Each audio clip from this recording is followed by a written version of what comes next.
Hey guys, what's up? It's Dan Pixel. I hope you are enjoying your week so far. What this is my full review of Boston versus Vancouver. Uh, the long and short of it is, I think Boston did have a bit of a struggle day without Izayaki in. I think Izayaki provides a lot more to this roster than, just the talent that he has, because Twilight is certainly more than capable of matching him talent to talent, but I think there's a reason that Izayaki has never been benched since the first game. Since they started like the main season. And I also think that there were some small mistakes here and there and some very bad luck. And at the same time, the Vancouver Titans played out of their minds. This is way above where I think any of us expected the Vancouver Titans to be. And Sugarfree and Aspire in particular had an incredible day, but across the board, the Vancouver Titans outperformed the Boston Uprising. Although Birdring did have some very, very good highlight reel moments across all the maps. But just some minor mistakes that I am going to highlight and just some general positioning things here and there. This is a longer video. I will include markers below so that you can kind of navigate your way through. It also includes the cut that I published earlier about LeeJaeGon's horrible luck. So if you enjoy this kind of content, like, subscribe, follow, you know the deal. I'll try and keep up with this. And I think the next one that I should be putting out there would probably be the Vegas Justice game, because I wanted to highlight Vegas going into their second weekend coming up and see maybe if there's a chance for them to have a bounce back. But anyway, enjoy this video and have a nice day. Hey guys, what's up? It's me, Dan Pixel. It's Monday night and we had some games this weekend. Particularly, this is the one, well, not the one, but one of a couple that were standing out to me. There were a lot of 3-0s this weekend. Some of them were very unexpected. Soul Dragons, I think, was probably like the most unexpected. Next to this one, Titans Uprising. There's a couple others that I found really fascinating that I want to dive back into. I might watch Rain Gladiators on my own time. I definitely want to take a look at Florida Glads, and there's like one other 3-2, Toronto Nixel at some point this week. I didn't really watch a lot of these games very closely. I couldn't. I was very busy, which is why I also haven't put out some more content. I finally edited my full Dallas Hangzhou one, and that should hopefully be up by the time that y'all are seeing this one, unless I posted them out of order. I think it's done editing. I just need to upload it. But I want to take a look at this one because this was obviously an enormous upset, right? The Vancouver Titans just came off of a shellacking from the Atlanta Reign, which frankly, it's the Atlanta Reign. That's not that unsurprising. But I was personally kind of disappointed in the Vancouver Titans in that one because they were running some utterly bizarre comps. The Echo Junker Queen, I think is what it was. They were running some weird Echo comp on Kings Row that was just really badly conceived. Or at least it looked like it from the execution. I couldn't understand what was going on.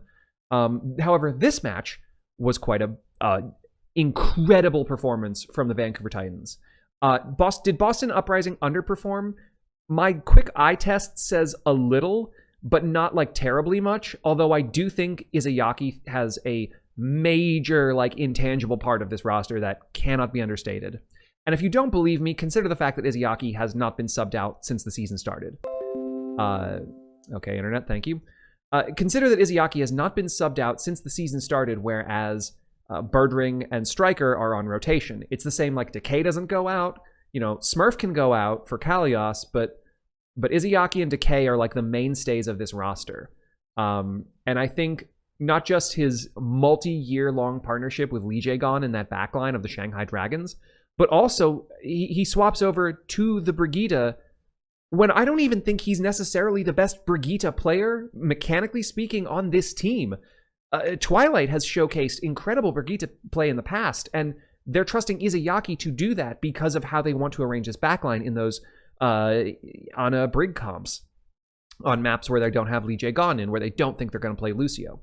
So Izayaki being out, and again, I hope he recovers very soon.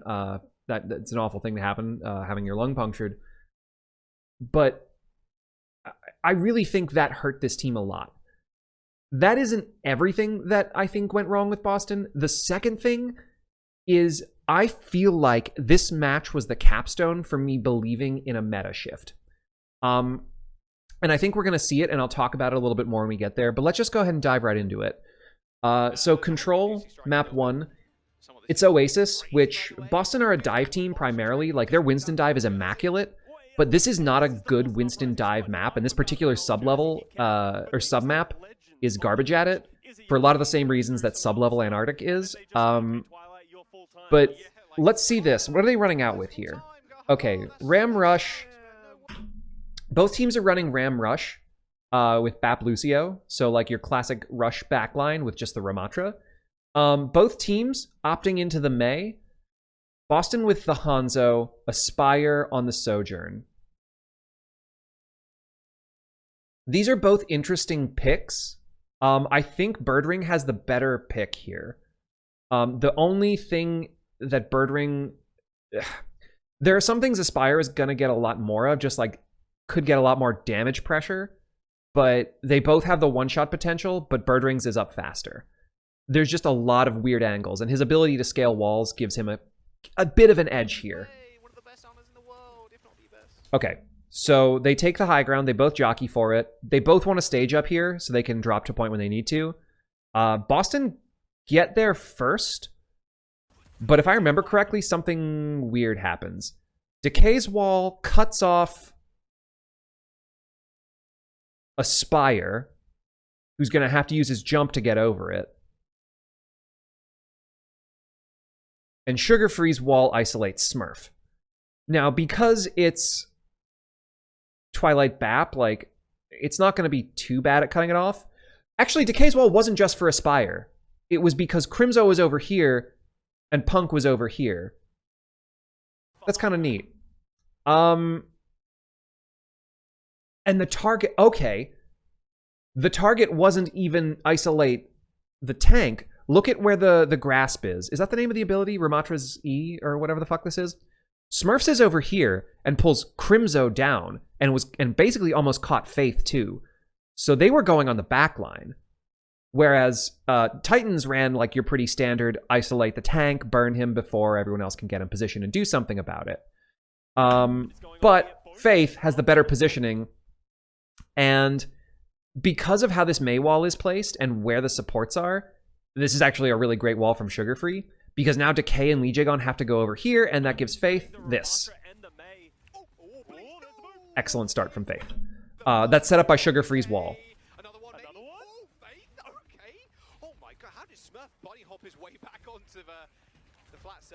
And that, once that's happened, that's the fight. So they'll take point.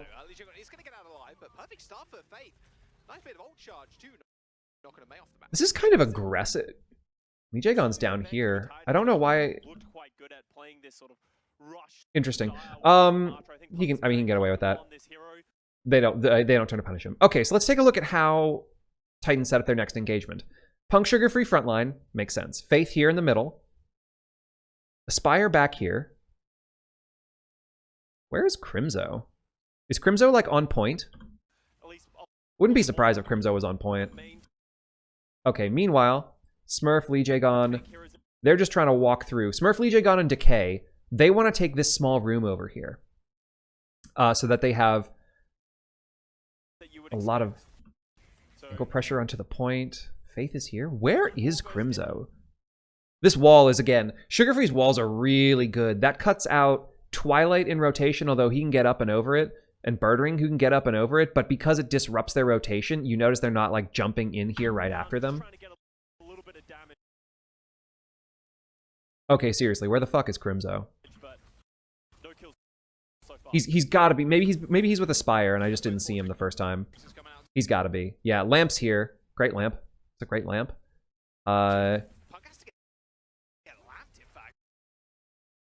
Right, LeeJaeGon takes that angle.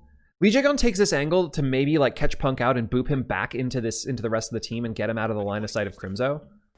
It's a bit of an aggressive play, but I don't hate it, especially since he and Birdring, I think, might have looped around to get the flank. It's hard to see without replay viewer, but the fact that Birdring's over here, and I feel like what happened was when they got walled off, Birdring and not Twilight, but Birdring probably started to flank. So Aspire's got this lovely little high ground, but he's been poked down pretty heavily, and Faith is in no condition to peek anymore. So Decay just corners Sugarfree in the small room. Because I think Boston like this small room on this map. I haven't seen enough of them to confirm it, and maybe this map will be like the thing. I think their preferred location to fight is that small room. So gets out Crimzo's wall. Crimzo, if he was on high ground, backed away to this side of the point to set up the wall so that when Boston pushed in, they would have the advantage. But I don't know whether Decay walled it off. I don't remember seeing his wall anywhere else.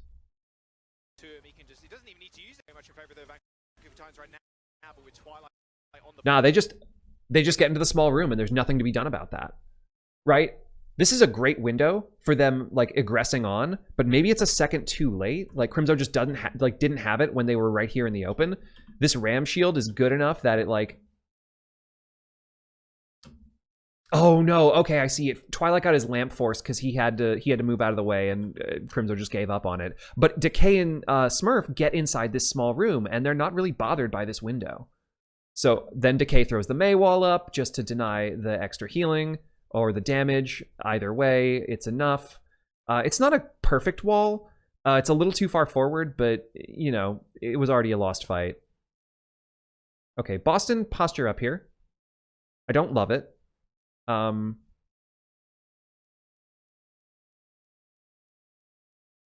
Where was Twilight? That was weird.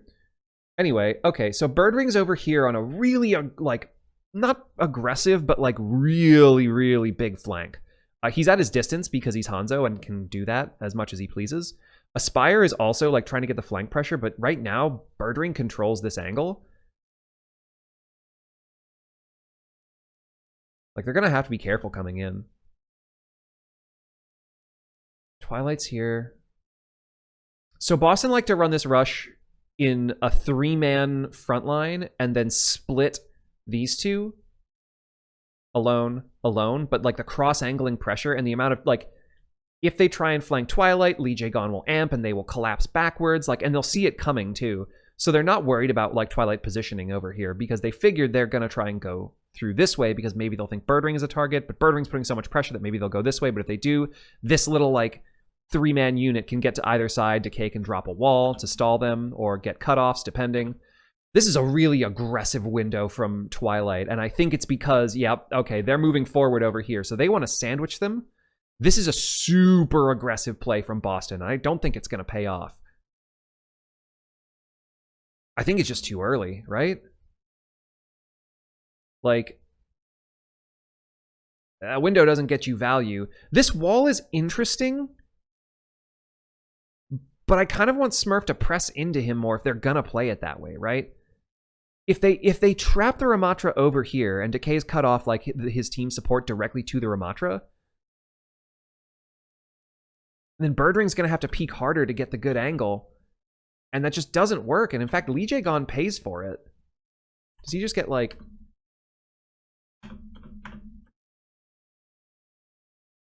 It's one... Oh, okay, so this was really unlucky from... Like, LeeJaeGon was about to get beat. But see, look at where Aspire is. Because they aggressed so far, Aspire now has the dominant angle, whereas Birdring, unless he's moved up with them, which is really dangerous for him to do, doesn't. And LeeJaeGon just dies, gets caught out, and this a much better or much more effective Mei wall from Sugarfree. This was way too aggressive from Boston. This is like... Boston are bad at rush. Like, the base planning is there, but their engagement timings for rush have been really just not clean. And that's like a full, easy team wipe for them. Now, the good news is they don't spend any ultimates in a lost fight. Well, they spend window, which is cheap. In comparison. Okay. So now... How do Titans want to hold this forward choke? Birdring, again, aggressive angling, right? That's the power of the Hanzo, is that Birdring is, like, very self-sufficient here. Or at the very least, like, well, he is on the pack, so he is, like, definitely very self-sufficient right now, but they're all going the other way, so Birdring's free to just, like, pepper shots from the side. Aspire wants to take this same sort of aggressive angle that Birdring was taking before. And you see the Titans moving forward in the same way, but notice Crimzo is stacked over here. It's a 4-man stack and the hit scan versus the 3-man stack and then hit scan and support, which that just didn't work out. Idea was there, just didn't work out. Twilight takes a huge shot from Aspire here because Boston choose to meet this engagement. They feel like Titans have overextended to try and get on Decay.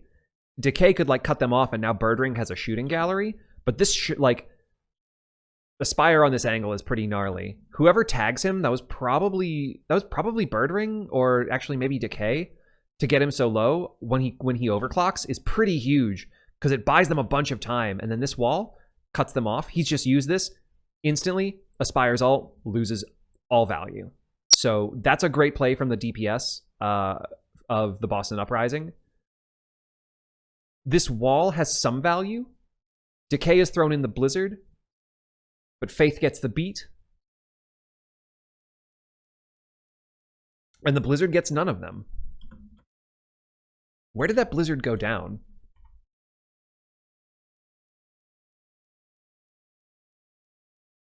So the reason Boston engaged into them so hard when they came in is because Decay wanted to throw the Blizzard and cut them off.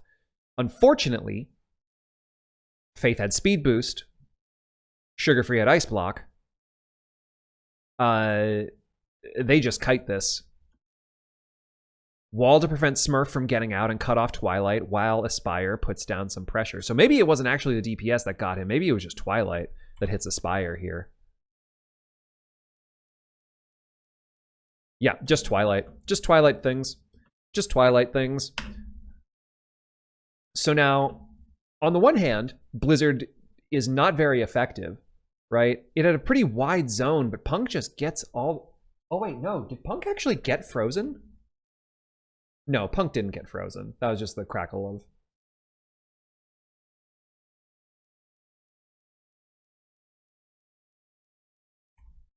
I have no idea if Punk got frozen here or not.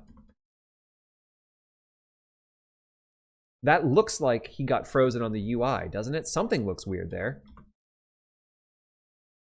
Yeah, he got frozen. But he got his shift off in Nemesis form, so he had a bunch of armor. So they didn't burn him before Faith got the beat out. So Blizzard does force beat. Not the best Blizzard, not the worst Blizzard. The idea was there, but the counterplay was great. And now he gets the Annihilation online. Birdring's throwing dragons from his perch in Narnia, and LeeJaeGon has beat here. He gets it off. At the same time, Twilight forces Lamp to prevent an Ajax. Good coordination. This should mean that Punk doesn't get the value from it. They need to collapse on him right here, though. They need to mow him down. I don't know where Dragons is. Oh, that's actually... I remember this. That's such a good dragon, right? It forced Crimzo to make a choice, too. I think he goes... Crimzo went forward. Aspire went back. Because Aspire was like, this isn't working. Crimzo went forward, and that makes the play that saves Punk. That's a great decision by Crimzo. And then another wall in Crimzo's face. Decay's walls are actually really good. I hope he doesn't make me regret saying that. So that lamp gets Punk through it, and now Boston are sitting on... Crimson's about to get window again, and Sugarfree's got Blizzard. So even if Smurf pops the ultimate, Blizzard's gonna go in, and that's just bad news bears. That's a nice headshot, forces the ice block. Decay is solo Blizzard? Sugarfree. But that does mean he's in trouble. He has to stay in the ice block for the duration. Pretty decent. Again, another really decent Maywall from him, recognizing like there's two people over here and Sugarfree is about to pop him. But I think Aspire's got his number. Birdring? LeeJaeGon dies. People are like, oh my god, LeeJaeGon always dies first. What do you want him to do here? Like, the second that Crimzo gets that lamp off, now Boston are just on the back foot. They have to get out of there. He gets them. LeeJaeGon gets them out of the blizzard, right? That's really good. Twilight's already had Lamp Force to ensure that LeeJaeGon doesn't Ajax because of all the pressure that was on him from Aspire, who still had the 100. He's going to take a little more poke here. He falls down there, which is kind of unlucky, I guess. I think he was, I don't know, but that's bad for him, because his only way back up is to, put himself in Punk's line of sight, which he does. Trades for Aspire, though. Great shot by Birdring, who was killing it this series. Smurf, now that they are up and the blizzard is out. By the way, Smurf waited for that. Smurf knew they had it, and he wasn't about to pop this, even though it looked juicy as hell, right? It looked so juicy, but he knew. They knew Sugarfree had blizzard, so he waited to get the full value.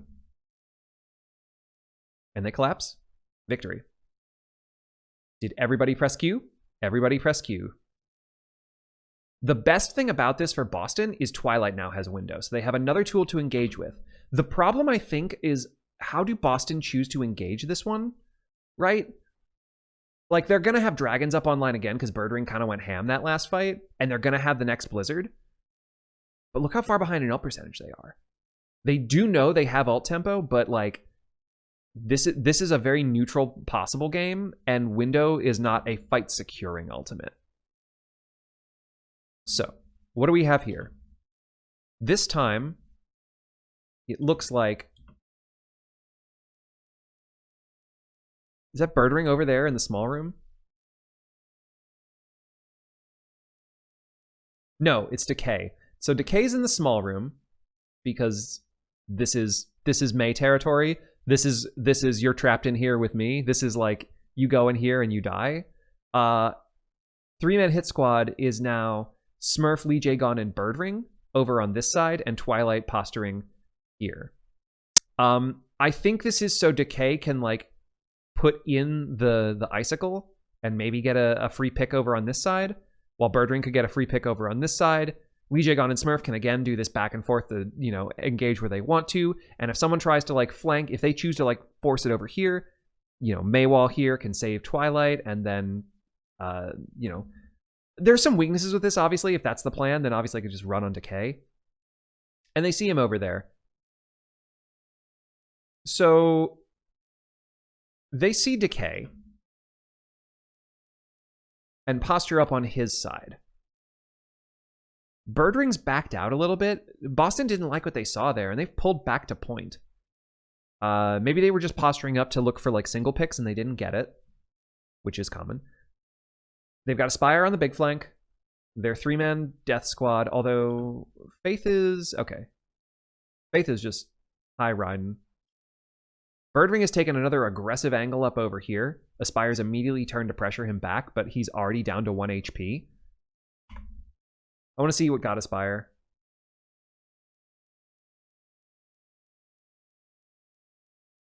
I think that was Hanzo, maybe a little bit of LeeJaeGon in there.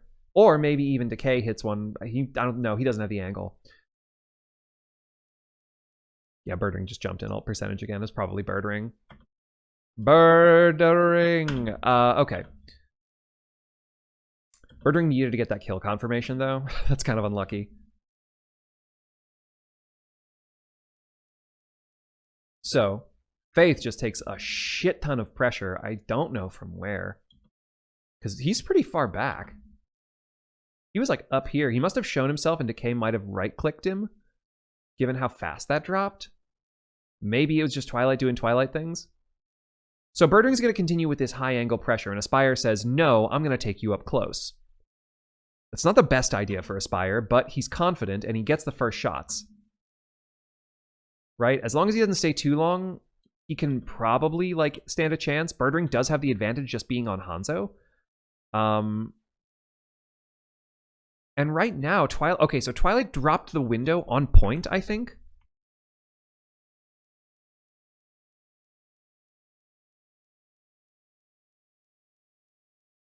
Right at the choke. he dropped it right at the choke to try to kind of dare any of them to come forward. And Decay and Twilight made really good use of that, actually. He made really good, aggressive use of it. And then on this side, these two, which is to say LeeJaeGon's down here and Smurf, cross-angled, and now Punk is turtled over here in this corner because of this. That's a really nice window, actually. Okay, I see. But they don't get the pick out of it. Still no ults online for anyone else, so the Birdring's about to get dragons yet again. Storm arrows and catches a Spire, that's pretty big. Crimzo is lucky to be alive.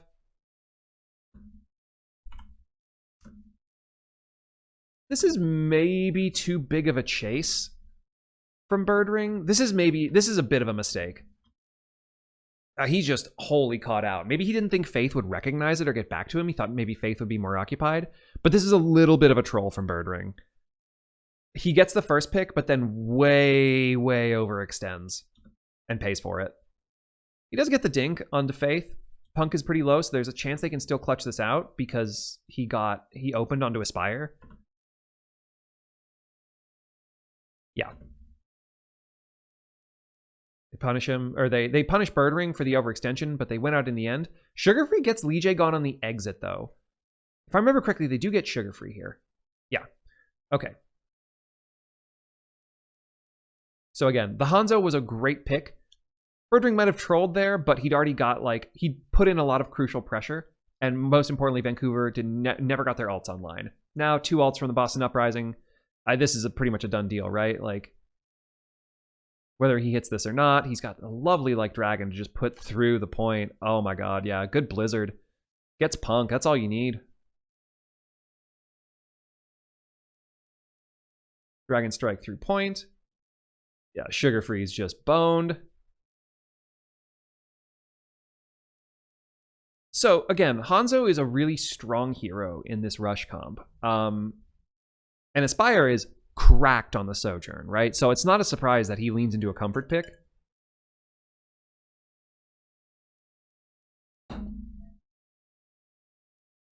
We'll see something.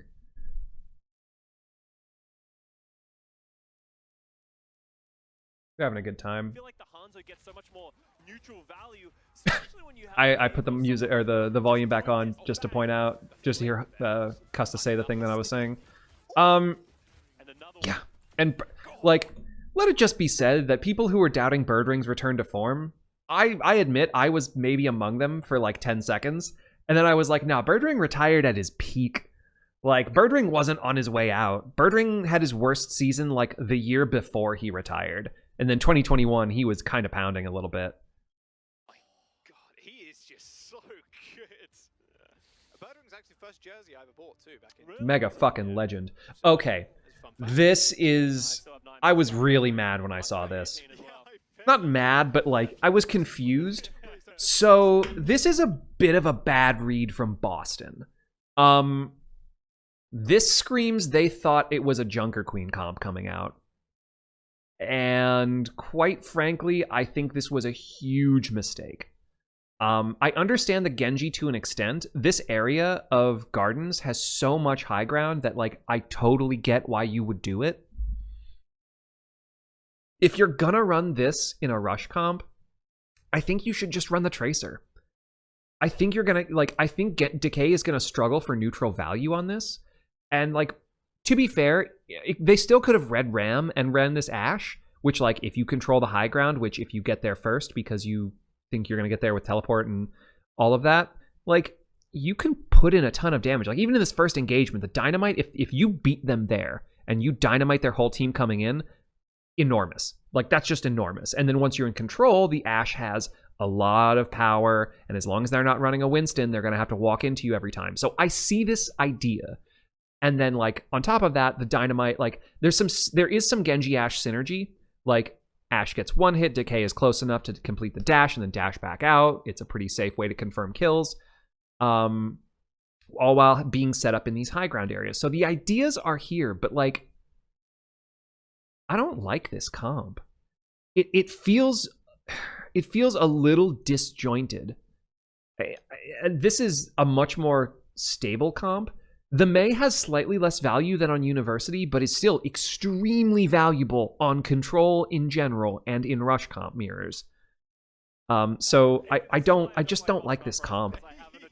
And I think Boston are experimenting because they do kind of struggle with Rush. And it's because it doesn't require the same kind of precision coordination that Dive does. It's not that Rush doesn't require coordination, it's that it's not about the precision timing of it. It's a lot more like soft focus. I don't know how to describe it. Rush is, most of the time, slower in the execution, but faster in the engagement, versus Dive, which can be slower in the engagement, but faster in the execution. The really good teams have fast setups, and Boston fucking does this on Kings Row. If you get Boston on Kings Row, I would still be very afraid of them. But, like, it doesn't play to Boston's strengths as a unit or as a team, and the Spire just catches LeeJaeGon right out the bat. How does he do that? LeeJaeGon took the boot positioning. So Boston did get here first to get what they wanted, but because Birdring was the one who put out the Sim TP, he's late to the fight.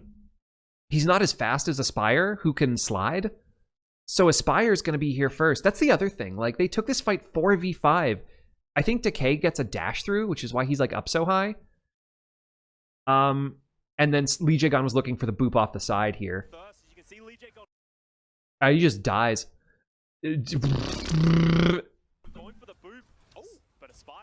Punished instantly. We talked about how Soja kind of interacts with Ramantra. I really hate this Genji in this comp. When you do choose Ram, he's want to go in for the and yes, Decay is a good Genji. Okay, now you can already see, like, Ashe has some value on this map, right? Look at this juicy dynamite Birdring's eyeing, and he gets it too. Does he get Faith as well? He doesn't get. I don't think he gets Faith with that. That's somewhat unfortunate, but he's already forced Aspire back. Smurf wants to commit onto Aspire. Oh no, he doesn't. He just wants to slow him down.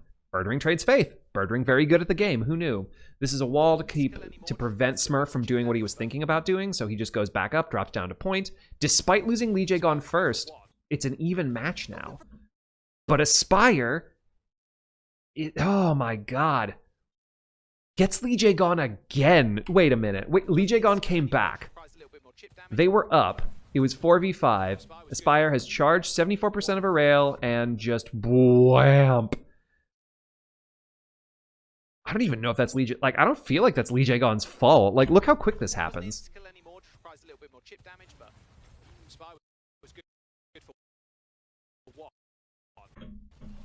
He gets a full charged rail and sends it instantly as he gets it. Like, LeeJaeGon had less than a moment to react, and you can argue maybe he shouldn't have been on point. I don't know. I don't think it's that big of a deal, but that's really bad. That's just really bad for them. Okay, Decay falls soon after. It feels like Twilight's not in the most useful position, right? Like, I think this made more sense if they were moving forward, but because they lost LeeJaeGon and are getting stomped back over here, Twilight can't do what he needs to do. He gets the lamp out, which saves Smurf, so Smurf trades Sugarfree for Decay. But 3v... it's not going to be 3 for much long. Faith should be back any second now.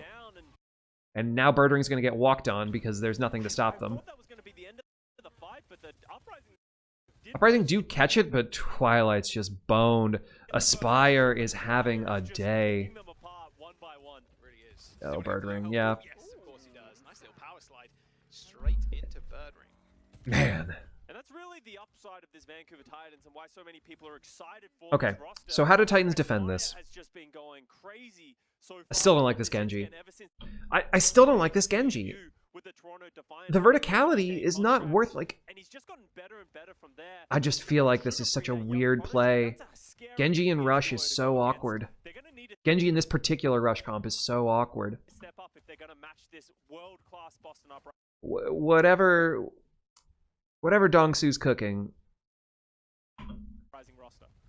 Sometimes it hits, sometimes it don't. Okay. I need to figure out where they're holding. Okay, so Punk frontline, Sugarfree with him, 2-man hit squad. Faith is over here.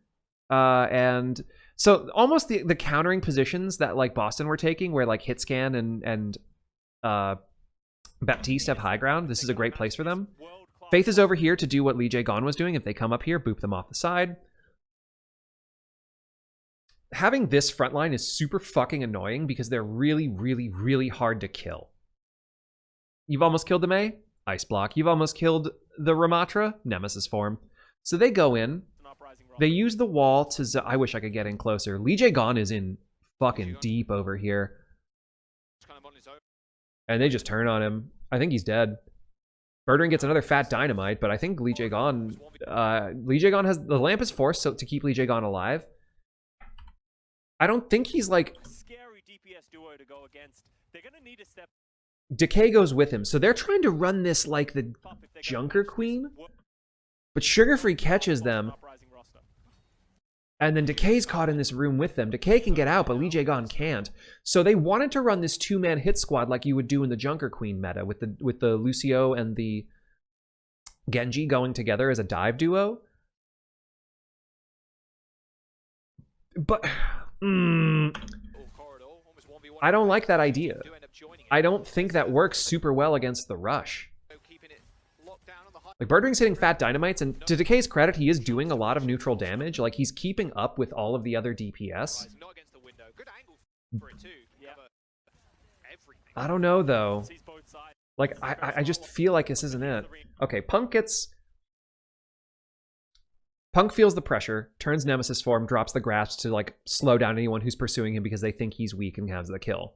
He's still super low, and Decay is now looking for it. But he doesn't like what he sees because it's a giant fucking kill box, because Boston are still just trapped in here until this goes down. And the problem is, like, they have the window, sure, but Punk just does this thing that he does with the window. He gets as close as he can as possible, but then presses against so he's, like, safe from it. It's what he did on University, too.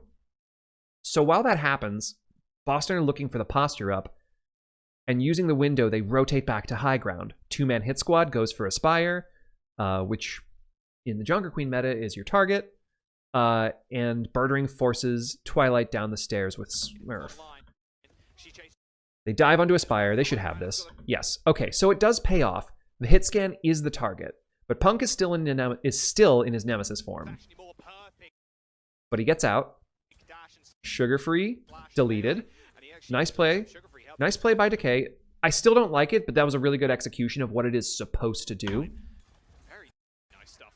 I was a really big fan of the 2-man hit squad shit in the Junker Queen days. Although in Chorong, we're really, really good at it. They were a joy to watch. Okay.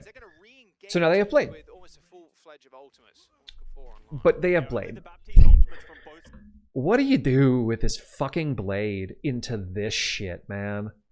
That just, like, this is gonna feel bad no matter when he pulls it, and I know he waits forever, but, like, this fucking comp sucks to Blade at.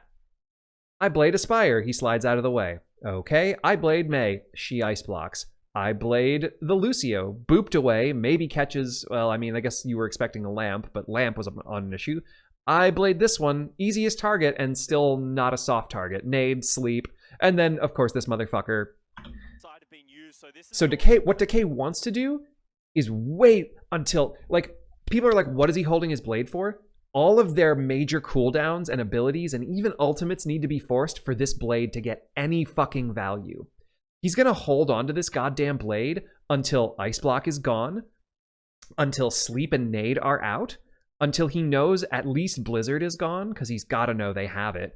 They're probably, like, if LeeJaeGon has told him where he's at, they gotta suspect Faith is just as close, and they're like, okay, if we don't super engage on them fast, then we have to wait for beat too. Like, Decay's not an idiot. He's gonna have to wait. And quite frankly, Boston have the tools to make this fight go long enough to bleed them dry, and then hopefully not overinvest ults to get a good blade. But this is a really intelligent swap from Crimzo. It's partially a comfort pick, but like that nade is going to be so gnarly against this comp. play aggressive. Maybe the sleep on Decay's blade. We'll see. We'll see. Decay on the high ground. Okay, so Birdring on low ground. I don't like this. I guess once they decided they were going main, he felt safe over here to like peel back and then get up the stairs. I just think that's too slow. I think they could walk on him very easily. Smurf is down here. LeeJaeGon is up here, waiting with Decay to do the two-man hit squad. So they're okay. I understand now. They're playing two-man hit squad. They're playing two-man hit squad. They're playing two-man hit squad. They're playing bunker down with your Ramatra and your Bap, which is what Brig and Junker Queen would do. And they're playing this like it's the Junker Queen comp, but with Baptiste, which gives them a little more poke. I don't hate it. I don't love it either. Meanwhile, they're just going to walk down main because they've got the ultimates, and they're going to dare you to challenge them. So to open, in comes the overclock. So they've got to hide now because Aspire is too good to peek when he has the overclock on a big, fat, open map like this. Too good. You don't do it. So Birdring throws Bob to contest while they get a little bit out of the way. Not the most aggressive Bob, but it's a pretty decent one. The bad news is Sugarfree is like zoned off all of the follow-up, so it's just like a neutral Bob while they try and like take more clean high ground positioning. They did zone over here, so Decay was ready to move in, but he's walked right into a tank and catches a nade for it. Oh, he doesn't actually catch the nade. That's good for Decay. Oh, the Bob's over here. Wait, then who the fuck was that? That is a weird Bob.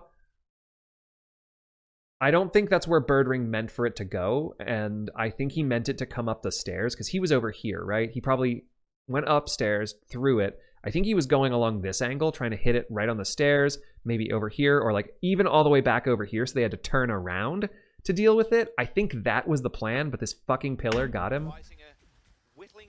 So, uh-oh, Twilight. Uh-oh, Twilight.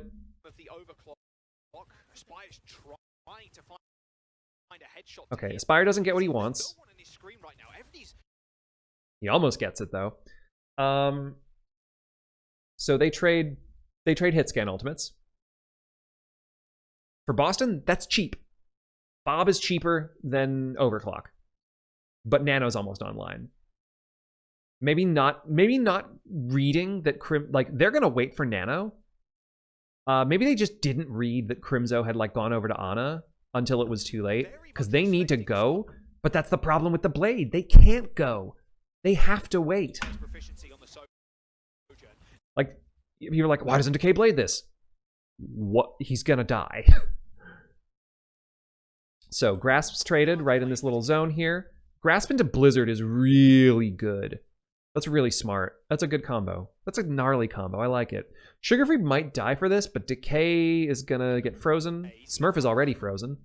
So LeeJaeGon has to invest beat and Twilight invest the lamp. I think it's a bit of an early lamp, but I think he wanted to ensure Decay didn't die. But Smurf still... Does Smurf get the Q out? Faith throws a later beat, and Punk now, because of the Blizzard, pressured out LeeJaeGon's beat, so now Punk has a free Ram ult. Smurf kind of has to trade the Ram ult just to stay alive, which is not ideal because he's doing it into this fucking beat, and then Crimzo's going to get Nano, which he'll put onto Punk, or even Aspire. And then Decay's not going to find anything because Ram ult is rolling. He can't draw Blade during this. Like, so far, Blizzard is out. That's one thing off the table, right? What's the next thing he's got to worry about? Blizzard is out. That's one thing off the table. Beat's out, but Beat's still active. He's got to wait for the beat to go away before he can pull Blade. Once those two things have faded, Punk has now burned several cooldowns and an ultimate. Crimzo, hard to say what he's used, really. He might have thrown Nade already, but that's up pretty quickly. If Decay has or hasn't heard Sleep, maybe he doesn't know because this is fucking chaos. He's not going to pull it now because he's got 30 HP in a dream. He's just trying to get away so he can maybe get some value. He gets up here to Twilight. Smurf gets naded. That's bad. Birdring gets Aspire. That's good. Decay gets healed up. Punk gets Smurf. This is where shit's a little tricky. Nano's out onto Punk. Very bad. They've lost 2. Is this clutchable? Hard to say. But Decay just had his engagement completely fucking bollocksed. He's gonna draw because he's desperate. Like, but on the other hand, the cooldowns have been burned. This is their only chance to clutch this and hold onto it. He waited so long because of the Blizzard and the beat, and he tried to wait out the Nano, but Punk with the Rampage and the Nano Rampage even, Annihilation, fucking decimated Smurf and LeeJaeGon. There's nothing they could do about that because they had to beat the fucking Blizzard. This comp sucks. And he's just gonna get no value for it because still nanoed and he's fucking outnumbered. The idea is fine. Like,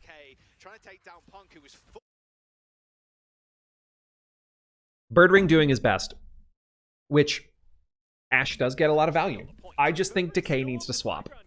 And I don't think he does, which I think drove me batshit. Like, at this point in the match, they've moved over to Ana, too. You don't have an Ana. Unless Twilight's going to go over, which he's got a window, he's not. You're not going to get the value you want, even with your two-man hit squad.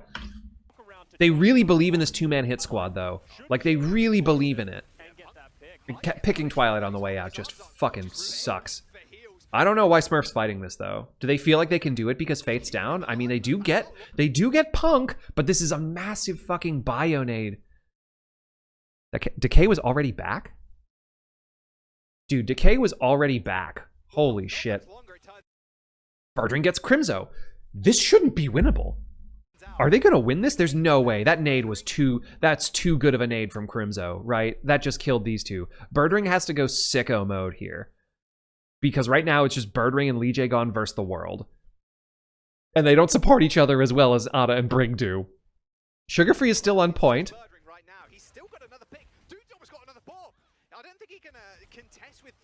This Birdring was going. Look at his eye. Like, look at him. He's like, I am in the fucking zone right now. Birdring was on one. Birdring still fucking got it. Now, bad news. Sugarfree didn't die during that whole engagement and almost has another fucking Blizzard. That's the worst news. Like, that's the worst part of all of this, is they got to be feeling good about that. They have put so much pressure on them that they're not going to have their good defensible positions, which is Boston is really good about forcing out like these like. Okay, Decay swapped. Thank fuck. This comp is still kind of rough though, but at least it's not the Genji. Okay, because like, where does Twilight even come in here? Aspire and Faith have the high ground. Sugarfree's going to control point. Yeah, he has the ice block, which saves his fucking ass. And Punk's back. And you don't get any point pressure off of that. You've got to go to the high ground and clear it. Because otherwise Aspire is free. This is an enormous Blizzard. Oh my god. Sugarfree saw that and just went, ooh.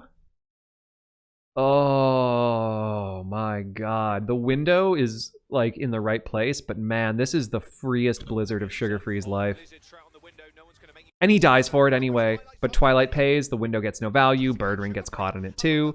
Oh man, I don't think they knew he had it. There's no way they play there if they've tracked that he has that. There's no shot. They could have taken high ground. They could have pushed for high ground and like Decay could have like juggled point, but woof. Oh, it's such a troll. They just didn't do the math. They didn't expect Sugarfree to have it. Decay touches, Decay dies. I mean, Bob's there. They nano. 2 quick nanos, by the way. Crimzo fast farmed that shit. Sugarfree with an incredibly clutch play on that May. He says, you stay, I go. Walks into danger, throws out the Blizzard, and it does enough to catch Birdring with that bomb, catches the Baptiste, and then Punk cleans that up. And that's such an important play, because otherwise Boston Uprising will just stay there, resolute in that room. Now it's Junker Queen comps. We go over to City Center, where it looks like both teams are... Decay is going to run the Genji. I hate it less in this comp on this map, and especially in Junker Queen. We need to have a conversation about Genji. I like Birdring on the Ashe. I think not doing the Symmetra strat this time is going to cost them, though. Because Birdring needs the space, and Aspire can do that quicker than him. Oh, no, they do it, okay. But they put Birdring in... I think this is a mistake. And I think, like, this is... Birdring did this twice now, where he comes in on the Ashe, and I get that they're off-angling him, but I feel like you need the forward pressure of the Dynamite when they're first coming through these chokes to really establish the kind of tempo you want. I think that's a bit of a weird idea. I think you'd rather have Decay do it, and even, again, play the Tracer, catch up on the Tracer, and keep it an even fight. I don't like that Birdring's coming in late. Because even, look, Sugarfree was the one who did it this time. And he's going to be in the main fight, and Birdring's not going to be there. Really worth playing over such a valuable character like the Tracer. So Decay takes the high ground angle. They're both fighting over tower. Decay is in onto Crimzo. Does he have... Yeah, okay, so here's the Kiriko up here from this high end. Decay went in neutral, dashes out, gets 3. That is a fat dash. Like, Decay is good at this hero, guys. Like, it's not a throw because Decay Genji bad. It's a throw because Genji bad. Neutral damage. But not as bad in this comp. Decay will be fine. Twilight gets Crimzo. Twilight kind of clean with it. Twilight very clean with it. And then they clean up. Twilight's on the other team at that point. Like, he's just in the... Again, Ashe Genji with Junker Queen, so much better than with Ramatra. So much better. Kiriko, so, like, I love this comp so much more. Sugarfree recognizes the value, goes over to Genji himself. This map particularly, more so than Oasis, than Gardens. City Center, way better for Genji. Way better high ground opportunities.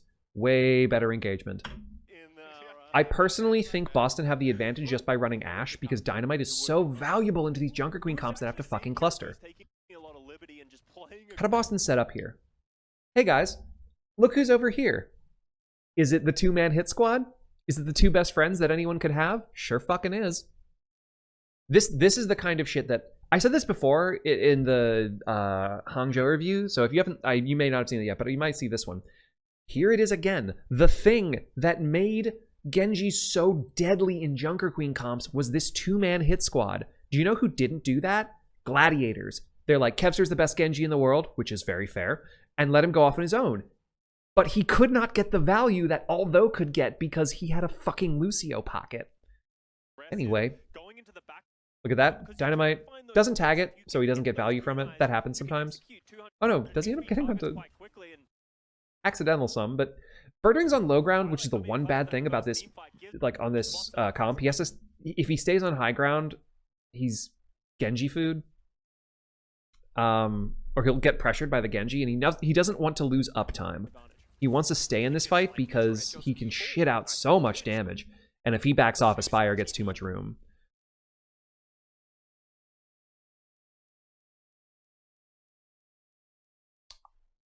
Boston retreat.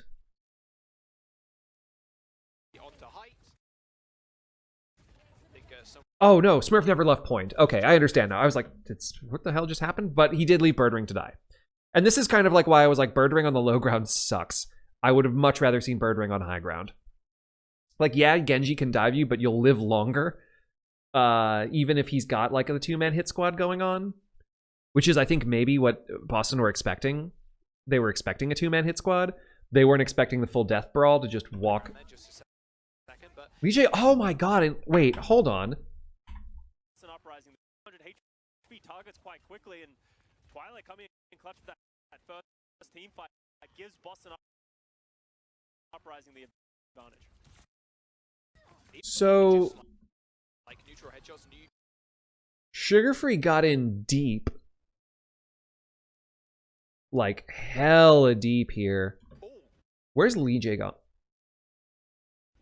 LeeJaeGon tries to get in. Oh, they weren't expecting this. Okay, this all goes to shit. I understand now.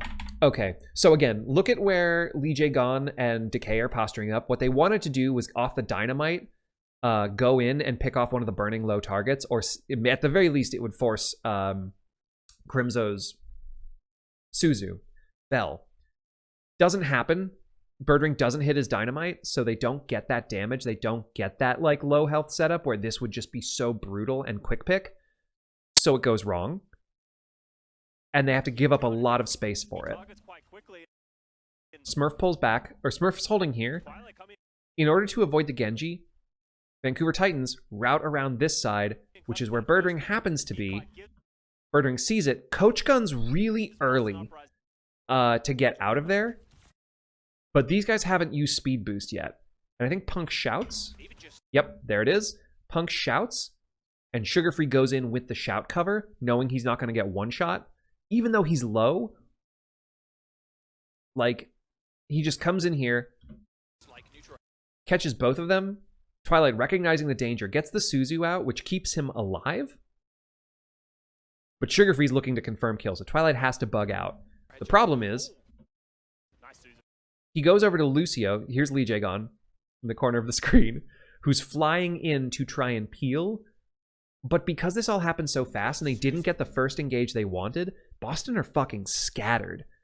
Like, Punk just, like, this shout was just so good. Decay goes in to try and, like, pressure, like, provide pressure on the backline. He kind of needs LeeJaeGon or Twilight focusing a target with him to make this really work, because Birdring's just fucked. LeeJaeGon can't get him out in time, and because Twilight had to, you know, save himself and step into the middle, and LeeJaeGon, I think, must be out of amp, Birdring's just dead. And now LeeJaeGon pays for it too. Really great play by Vancouver. So they end up falling over, and now it's only Twilight to heal. Yeah, Twilight seemed more focused on his own life than everyone else. He sort of just swift stepped out and was like, "Good luck, guys. I've done."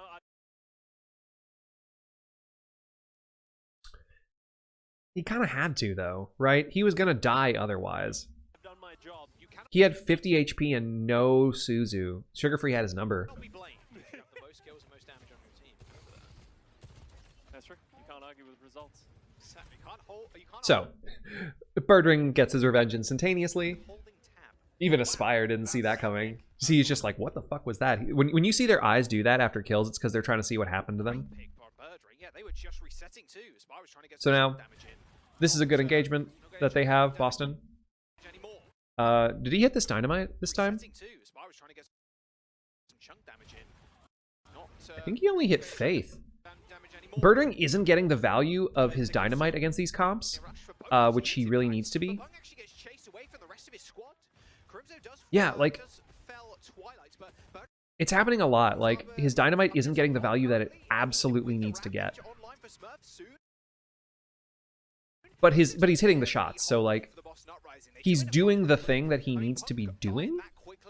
It's just the idea of this comp isn't working cleanly. So many of their ultimates, if they had them, they potentially would have committed them to that fight. Okay. This time, Birdring's on the high ground. He's learned his lesson. LeeJaeGon is here with the hit squad. Smurf's holding over here. Not sure where... Twilight's also up here. They're just leaving Smurf on point as bait. They have to know they have alt tempo. They have to feel like they've got alt tempo. Better of, and they once again concede to the Boston Uprising as once we're just getting flips back and forth, but it's Birdring who is That one's a good dynamite. picks is just so valuable. But they've staged so far away so they can get their movement cooldowns back, so they can walk over Smurf as soon as they're back online. They know they're not going to die unless Birdring gets like a gnarly fucking shot. Because even Decay's not in position to punish them. Like, Decay maybe needed to come center, but they could have poked him out a lot easier, and then that two-man hit squad's denied. I like this Bob. Sugarfree goes up to Birdring to pressure him down. And Birdring is very alone, but he gets the beat. Faith counterbeating, which is really good. Like, Faith beating here is so good for Boston. That's so good for Boston. Because, like, Aspire's not going to get this with the beat forced. They must, like, but the bad news is, oh man, Punk doesn't have this online yet, which is the only saving grace for Boston right now, because Sugarfree now has a pretty free blade. The Spire overclock, so it's not really going to find too many kills. And He pulls it. It's peeled by Twilight. The backline is just there pocketing the fuck out of Birdring. He's going to survive it, but no luck. Decay's going to take the blade in. Decay he's pretty scared. I wish I could have seen what Decay was looking at. Also pretty low too. I mean, this is just Q's left, right, and center. A good rampage from Smurf does anti. I wish I could say better what happened with Decay's blade. I'm willing to bet Crimso had a good Suzu. Oh, that is... Do you see that dynamite? That is the dynamite that Birdring needs to be hitting. Look at that. He just jumped instantly from no charge to 20. Like, that's the dynamite that he needs to hit against this comp, especially the way Titans are playing this. If I call them Boston, it's because this fucking Boston backline. For the Titans, fortunately, both teams able to go back and weigh, as you said, Boston Uprising coming into this. Okay, so this was a clutch as fuck fight, right? I mean, Vancouver just win this though. Boston don't have anything. There's no way Punk, like, this is free. This is just free. Punk has the freest rampage in all the world. Twilight has to stay alive. The rampage. This needs to be the thing that gets Boston Uprising, the Vancouver Titans, sorry, into this fight. He gets one if he's lucky. They throw rush early. That's for sure. Kitsune rush coming out. LeeJaeGon's caught on the low ground. This is pretty unlucky for LeeJaeGon. The shout doesn't get LeeJaeGon. That would have helped him a little bit. Twilight might have already burned Suzu. I want to see if he did, because otherwise this feels like kind of a Twilight throw. Whereas... So Twilight, Smurf, and Decay are on the ground. LeeJaeGon's over here, and Birdring might be on high ground? Kiriko's back here. Shit, Sugarfree pressures the bell out of Kiriko.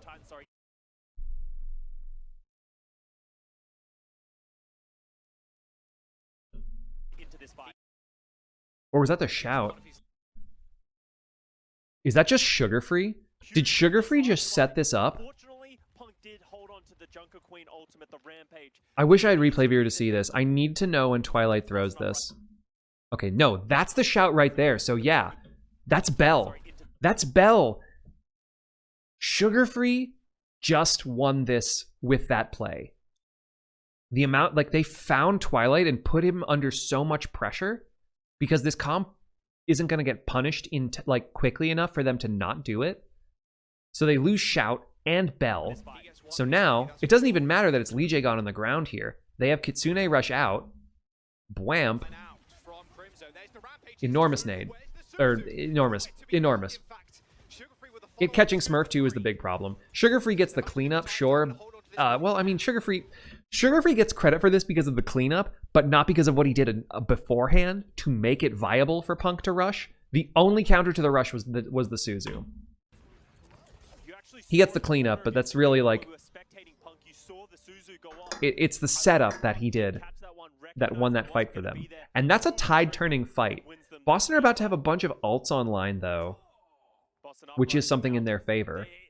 But they're not gonna...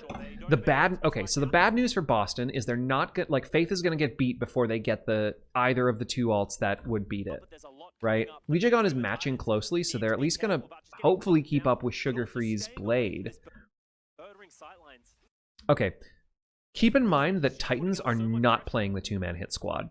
They're not playing the two-man hit squad. They're just all waiting up here. They're playing this very deathball-y and letting Aspire just do whatever the fuck Aspire. That is the dynamite. God damn, Birdring. I was criticizing you for not hitting that, more or less, and then you just do it. You just do it. You fucking king. A rush advantage for the Boston Uprising.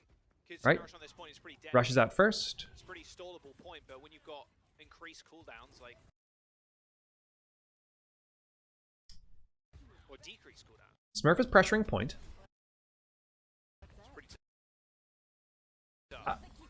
This rush feels... Oh, wait, no, they dropped. I was about to say it felt really early, but it was as they were dropping. So it's actually really great rush. But he's gonna die for it. Yep, and that's a whole lot of he just doesn't get the Suzu out in time. They just all turn and burn him. That is so fucking unlucky. That's enormous. Like, that is an enormous fight win for Titans there. They all collapse onto Twilight. Twilight gives up and goes over to the Yana. just seeing the Kitsune Rush go down, and they were like, we know you guys are split up. We can just execute Twilight as Twilight goes to the Ana, but decides better to switch back to the Kiriko, maybe going for a sleep out of spawn. But this is last fight, and there's going to be a lot of ultimates. That might have been the match-winning fight, because now alt. Yeah, sure.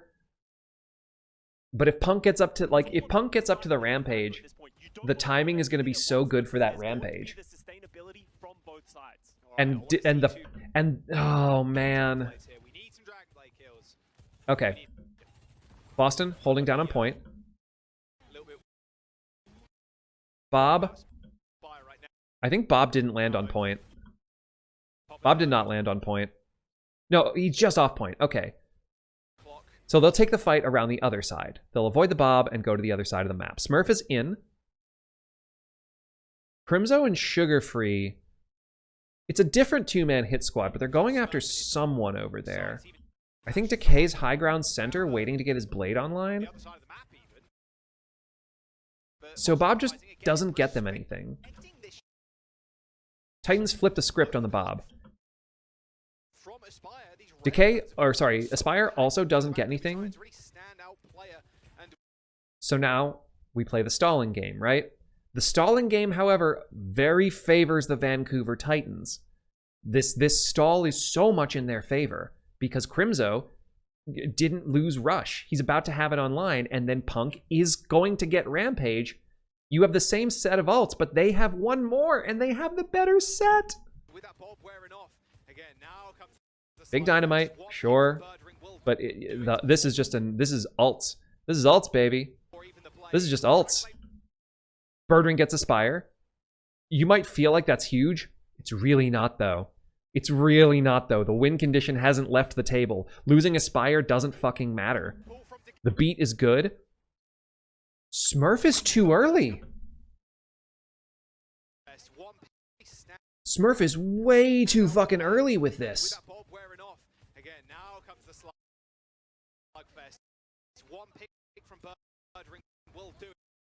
Decay goes in, draws blade. Forces beat. Birdring gets Aspire. Smurf feels like he's going to die, and LeeJaeGon feels like Smurf is going to die. So LeeJaeGon throws beat.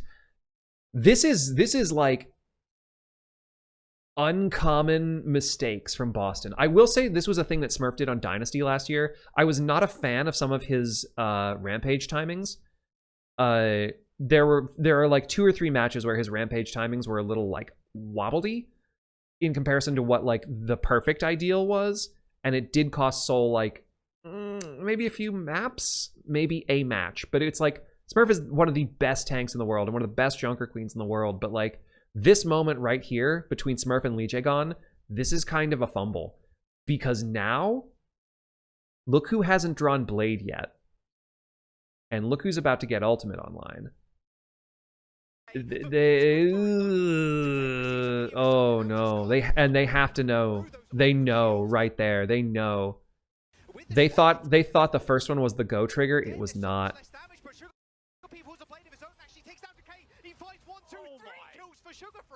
Like, so Sugarfree gets a lot of credit for that. That's whoever was responsible for picking Twilight in the previous fight. This fight was always going to be a Boston loss unless they did some insane shit. So, great play by Vancouver.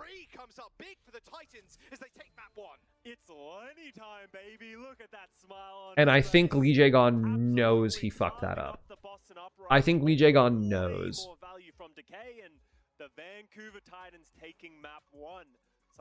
Okay. Map 2. This map got fucking weird, right? Oh, Jesus. What is this? Am I watching in... Oh, stop resetting to auto. No wonder that looks so bad. Okay. Blizzard World. So, one of the first things I noticed about Blizzard World, not running the Winston, makes sense for Titans, doesn't make as much sense for Boston. This is a weird read to me. And the only reason that I can think that Boston would not run Smurf on this map in which Winston has a lot of ability to move and control things is because they don't feel confident in their ability to set up their forward, like, leapfrogging dive thing that they like to do, which is insane. I think this is a great dive map, but it does signal to me that maybe in scrims, D.Va has been winning out on this map, and possibly other maps. It has to be. It has to be.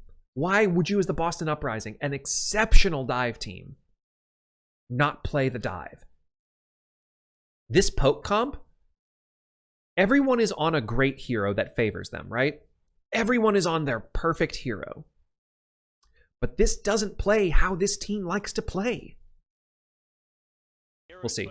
It's all about the flexibility that you can have, and that's why Crimso's Like, Kalios is a really good D.Va. Like, I think people undersell him because he was on, like, a bad and two bad teams, but, like, Kalios is really good. And, by the way, Kalios did a lot in the Justice match and a lot in this match, despite not... Like, Kalios Matrix eats are fucking insane.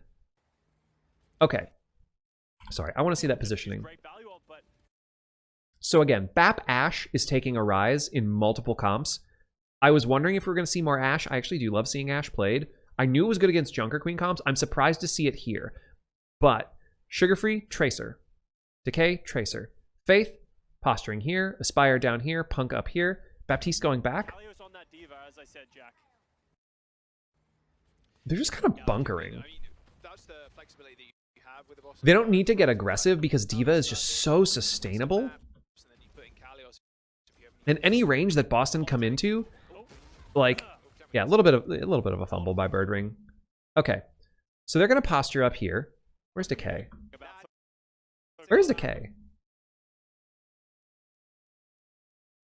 LeeJaeGon's engaging. No, sorry, I missed the depth of that. Okay, so supports are posturing up in this corner so that Kalios can move up. They want to use this dynamite that Birdring's throwing now to get a dive onto Aspire. Dive. D.Va doesn't dive the same way, but the idea is still there, right? He misses it though and gets hit in return. I think Punk is going to try and follow up. No, they're not diving as aggressively. Punk's just playing super defensively, but not hitting that dynamite is really big. Imagine if he hit that, Aspire would be burning, and then that headshot would have cleaned him. Like, misses the dynamite, can't follow up on their plan, but hits the headshot. The duality of the king. And he almost nearly just took Sugarfree's head off too. And hits another one onto Aspire. This time Kalios is able to follow up on it. Zones him out though. Coach Gun was still online. But he is forced back, and now Birdring has room to work. LeeJaeGon's postured up on point. Kalios is there to protect. Punk says, get the fuck off my high ground. So Kalios obliges. Faith holds his back corner. Sugarfree is tempting death. This sort of like catty corner thing the Briggs are doing is really interesting. Where is... Twilight's taken a pretty defensible position because of how quickly like Punk can get on him and how quickly Sugarfree can get on him. Like, where's Decay? Okay, Decay's holding this corner. And where did Birdring go? This is like, I wish I could... Okay, here we go. Thank you. So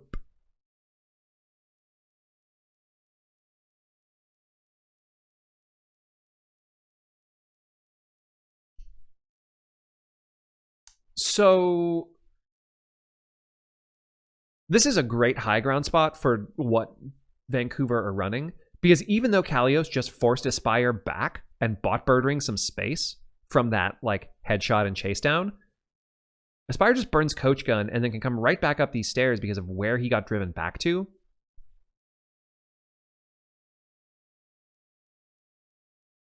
LeeJaeGon, I think, is... Where did he go? Did he bug out? No, LeeJaeGon's back here now. Okay. Sugarfree's over here to prevent Decay from getting the good flank. Decay doesn't want to cross into the open because Sugarfree will hammer in him and Punk will dive down upon him.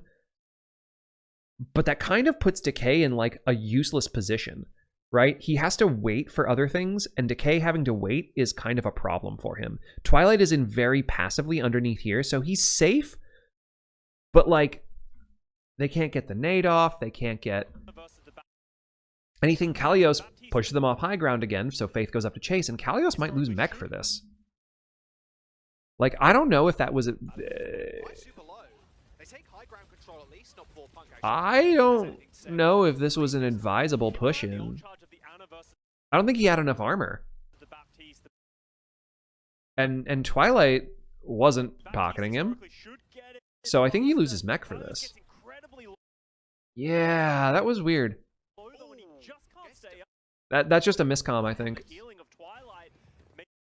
Crimzo's on BAP. I didn't notice this. I thought they were mirroring Ana. Crimzo's on BAP. That's extra fucking annoying if you are this comp. That's super fucking annoying if you're this comp. But it does make sense, right? Who are you nanoing here? Right? Like, I actually think that Vancouver have the better read on this comp because the BAP keeps the Ashe alive. Ana has a little bit more trouble. Like, you can just shit out a lot of healing, but where does the nano go? You're nanoing your diva, but it's not gonna get you so much value. Like, it can, but like it's not as consistent. You'd rather have lamp, I think. Maybe that's an issue of not having that Baptiste. Now, again, look at that. Look at that. Birdring just did it again. Don't peek Birdring.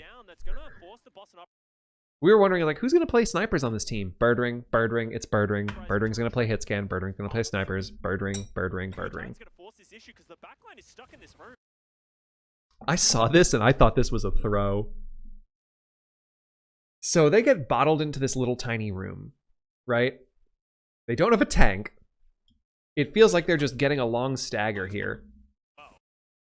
Twilight and Birdring are back here. LeeJaeGon is here. Decay has farmed Pulse.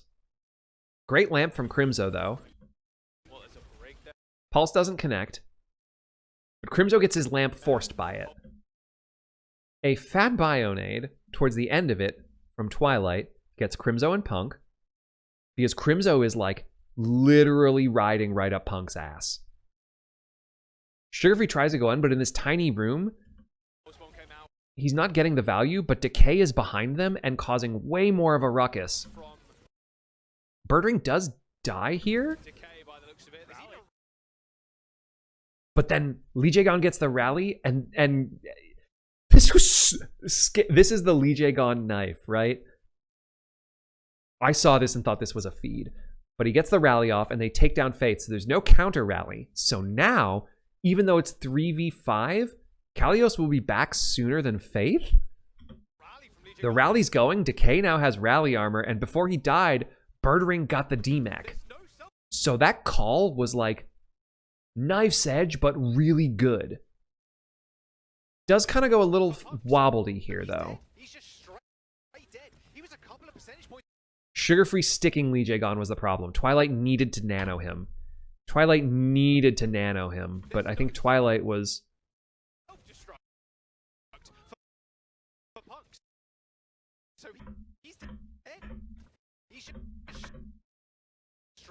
This is a Twilight mistake.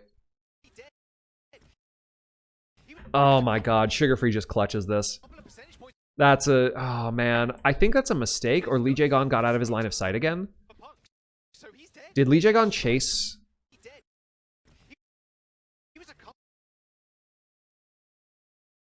Okay, this isn't a Twilight mistake. I see what happened. LeeJaeGon got stuck and then charged away so that Twilight wouldn't die.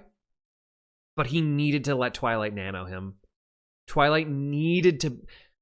You needed to nano him. That needed to happen. Like, they win this fight, but they don't win the war because of that stick. Because of that exact stick where Twilight didn't get the nano off. And Punk has remac'd.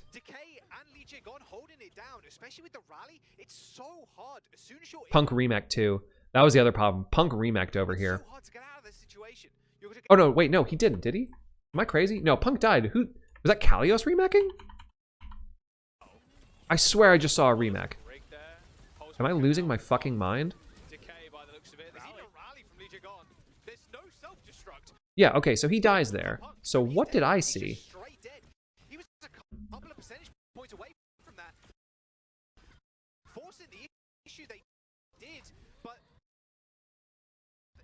Oh, that's just... Oh, it's Kalios burning. Aspire swapped over to Ashe. I'm so sorry. It's late. Decay and LeeJaeGon. Okay, Sugarfree does pay for it, but Aspire has swapped Dash, and... Or sorry, not swapped Dash. Aspire has just got that Dynamite and has now worked his way up to a Bob before Birdring, which is really impressive. He must have lobbed in 2 fat Dynamites in there, something. You're getting a bashed flail. There's so much AoE And because they don't have LeeJaeGon, healing too, and if Twilight like... lands in a massive nade. Yeah. That was a little bit overconfident there from the Titans, believing that Kalios? Shit ton of damage. Nano him. Okay, nano onto Kalios, but the Bob is on the point. That's a problem for Decay. LeeJaeGon is back. Where is Birdring? Birdring is over in the hidey hole again. He's down here in the bottom right. Birdring does not have a good angle. They don't... Boston don't have the positioning. Because that fight was so fucking scrappy, they don't have the good positioning here. The nano got forced at an inopportune time. It's a nice dynamite from Birdring. It doesn't connect. Never mind. And Faith rallies. So the nano doesn't get... You can't pick anybody off underneath this. And Crimzo's on BAP, which makes him extremely hard to get a quick confirm kill on. It's fucking annoying. This hero is broken. Alright, here comes the bomb. Another one. In fact, it's Birdring. Bob. Another fat dynamite from Aspire, but Birdring's Bob comes out. Birdring's Bob, not so great position. It just dies. Does get taken out by Aspire. Still bought a little bit of space, but all good. Decay in the 1v1 versus Sugarfree, but This is a great bomb because LeeJaeGon has no choice but to burn shield to stay alive, and he's gonna die for it because right next to him was Sugarfree. Like that's a great ult from Punk. hunting, searching, finding. This was a bit ambitious from Kalios, but I understand the idea. Someone to kill with a pulse. Kalos with an aggressive self-destruct. See him try. Decay gets the stick, but Birdring's dead. I don't know if that was the play, but he swaps to Zarya here. Because they lost so much time. It's only been the one fight, right? This went so slowly. Boston approaches. Kalios gets demec'd, dies. That's the first fight. The first fight continues into that small room, which Boston eventually clutch up out on, burning the rally, but losing LeeJaeGon and Birdring in the process. So Kalios, Twilight, and Decay are left alone for the second fight, which they're coming in basically full. Like, it's just... And that was the second fight. There were only 2 fights so far in 3 minutes. This fucking diva shit is so slow. Kalios goes over to Zarya. I don't hate it. It's a better nano target. Zarya can do way more damage, but you now cannot access this high ground, and you cannot follow up, and you cannot really peel damage. Like, this is a weird swap. I don't love it. I understand where it comes from.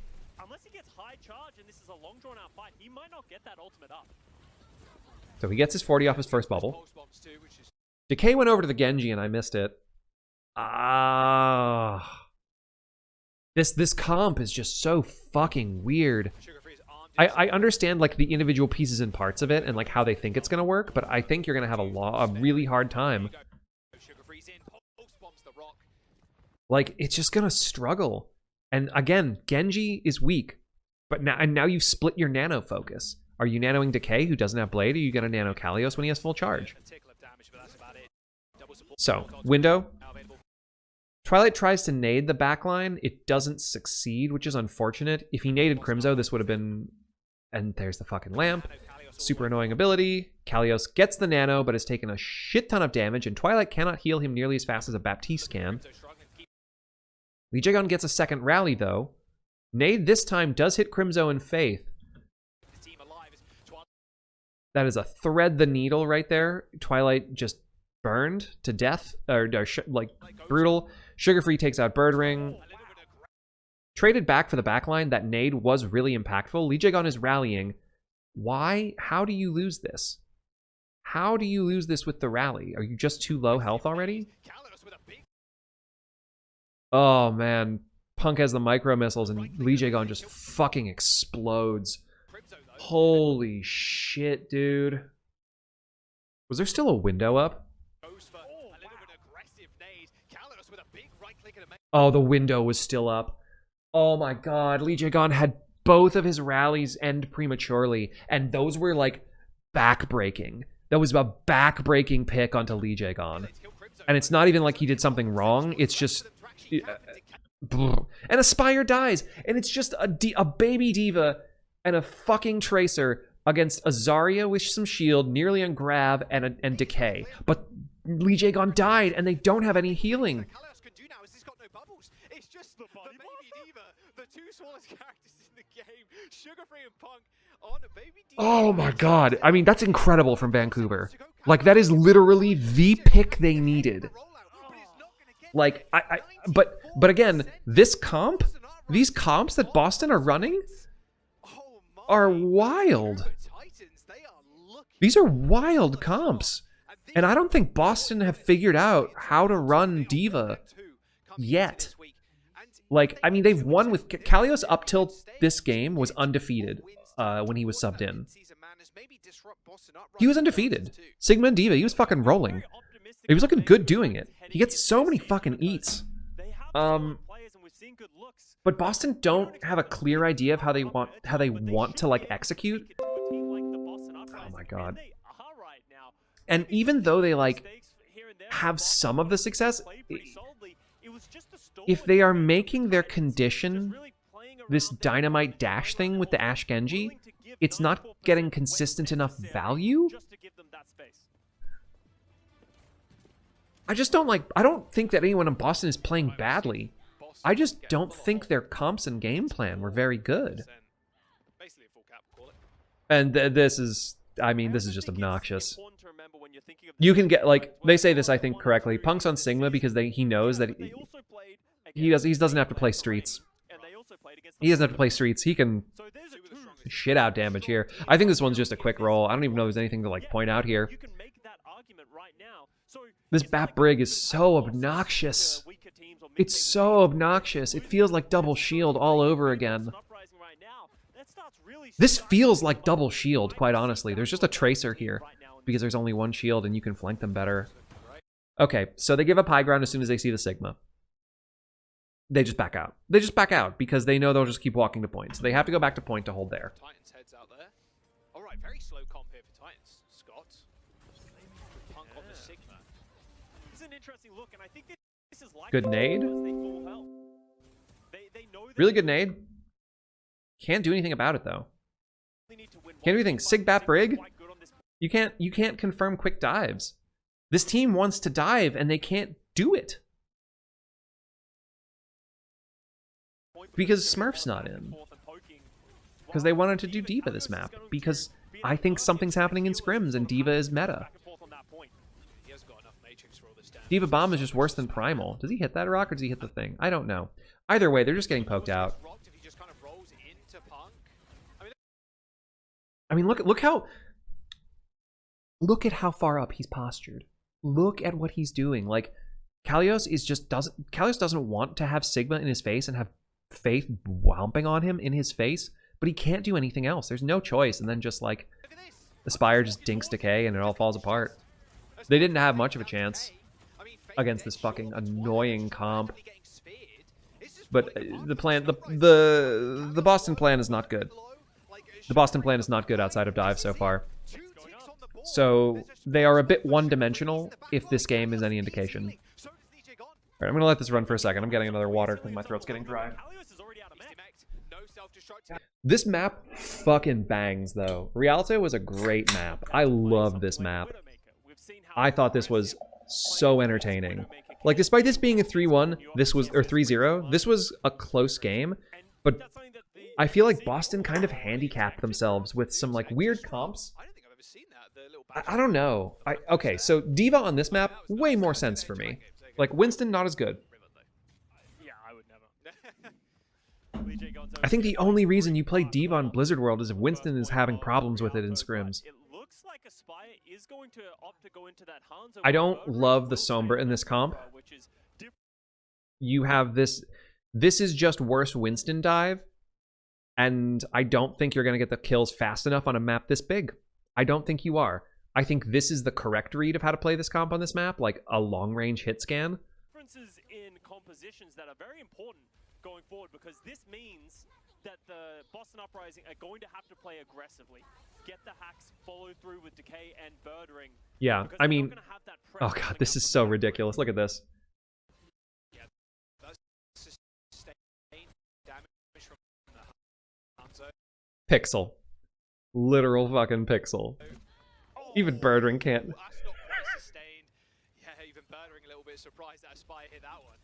My god, another headshot too. Just quite managed to clean up. Amazing. Aspire really good. Show us what you got. Aspire showing this Hanzo was a good look for him. Twilight, if he did one wrong step. Okay, Oh, Twilight, no! He's playing with death right now. He knows Aspire's there, right? Just like slinging arrows towards him, okay? This Hanzo is a You pretty can good see the read. differences between this Hanzo and the Sombra. Obviously, Like- the Sombra instantly went down.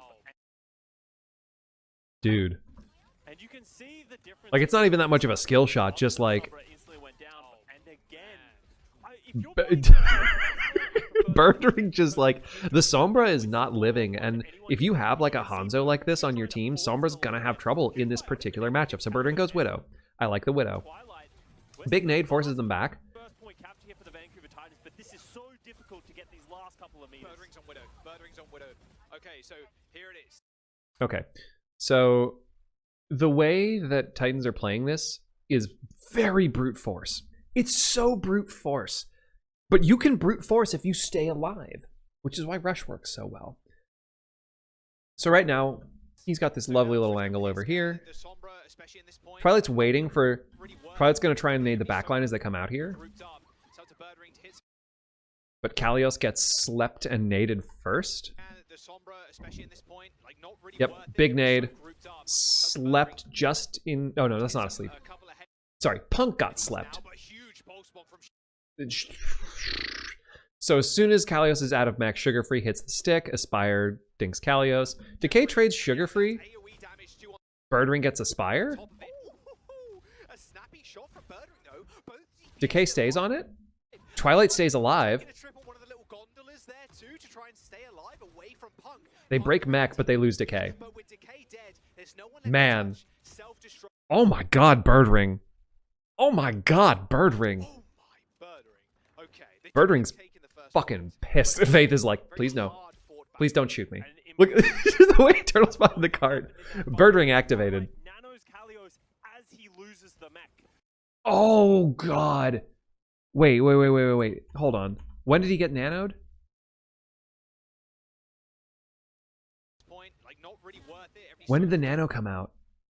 is up. It's up to Birdring. Oh no. He's now, but huge. Oh From Sugarfree. Yeah, no. that's AoE damage too on top. Twilight taking a trip As on he the lost the there mech, to that try is and stay alive away from Punk. Punk anti- just like a microsecond too late to save Kalios and the whole defense falls apart. This is what I mean. Like, it's not, it's like small mistakes from the Boston Uprising. But still, very hard fought battle. An important point that happened in that fight. I missed this. Twilight nanos Kalios as he loses the mech. So the nano disappears and they don't have that health and sustainability to just wait it out. This is really good from Vancouver. Titans didn't have any way and still don't have any way to deal with Birdring. So if Kalios had been able to stay alive, Birdring potentially could have found more. Oh! Just like Wait, that another one. He's good for two. He's good for two, and you know it. Oh, missed the grapple. All good though. Your breaks down here with you. He didn't get the grapple he wanted, but he did get out of Punk's line of sight. And that's an Dude, important Birdring fucking activated. Holy shit. People talk down to like his performance on this map. way of dealing with Birdring from just looking down. Okay, Aspire's like, okay. I cannot let this It's stand. going to get ripped off. So Aspire is actually going to switch over to the Widowmaker to just sort of force Birdring to respect the positioning a little bit more. Did you just see what LeeJaeGon was? That was just as gnarly. This was one of the best Widow duels I've ever fucking seen. This is the kind of Widow duel that is just like, oh my god, Twilight, dude. Did you see what LeeJaeGon was? Oh, Aspire! Oh, put that in the highlight package. Just a reminder, I don't know if you all saw the Team USA trials. Aspire put Hydron in the dirt on their Junkertown map. It was like Aspire versus the Toronto Defiant.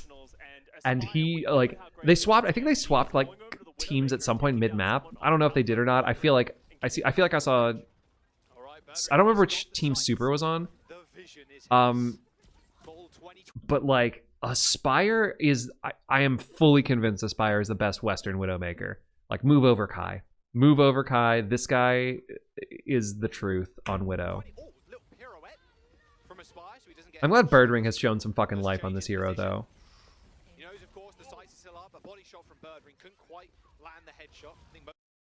Decay gets Aspire, so Birdring is now free. Decay throws a stick in. Decay gets Crimzo. Like, the pop-offs are just fucking happening. Into the drink. So, like, Faith, no use out of that rally. Shut down instantly. And now they get to hold the bridge again. So we saw brilliance from Aspire last time to get them over. And this one's not so much about game planning, right? If you're gonna run this comp, you're just relying on mechanical skill. Not because this is like a brain dead comp or anything. I just feel like there's only a certain amount of maneuvering once you've added the Widow duel into this. The one thing is, if you want to run the Widow duel, at some point, is Sig better? I know that there's so much high ground around here, but, like, part of me still feels like Sig is just a better option. And I feel like the Ana is kind of not doing anything now, other than maybe protecting your rally. Like, wouldn't you rather have, like, a BAP? Or, quite frankly, even a Zenyatta? Like, Zen Brig in this comp? Self-sufficient, self-sufficient. Very, very high HP mobility, self-sufficient. Somewhat self-sufficient. And then you have Trance. And Discord. Like, I think there's value to the Zen Brig Diva. I saw it in APAC and thought it was garbage, but, like, I get it. In order to stay alive and can't really pay attention to the battle going on in front of him right now, because Decay is just permanently on his tail. Aspire has to worry about Birdring and Decay at this moment. He's just getting threats everywhere, and he's not in a position that he wants to be where he can hit any shots. He's going to disengage, but Decay's waiting for him with open arms. Decay, yeah, okay, he does hit the recall, but Decay is so close to... God, that shot is so fucking gnarly. But Decay's waiting for him with open arms. No fear. Look how fucking cold this is. Under insane amounts of pressure. Threads the needle, but loses the fight. Punk does get LeeJaeGon. Sleep onto Decay, who lives it. They don't really have anything to do right now. They're getting hounded. At this point, you just die, or do you think you can... I don't know what happened with Decay's Pulse Bomb there. I think Faith blocked it properly. But he just danced around them, and then Faith popped Rally. Gets immediately slept. And Kalios burns Diva Bomb. A little bit of BM there, but I'd trade that. The reason you don't see or haven't seen Diva in the dive, because they do a lot of things that Winston does very well, right?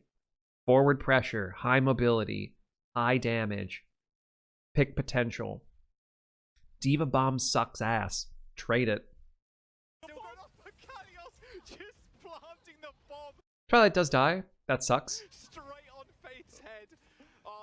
Losing Twilight there is actually kind of big. What the fuck happened there?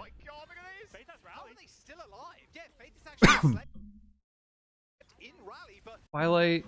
Oh, does Twilight get caught in crossing? Oh, Punk was in.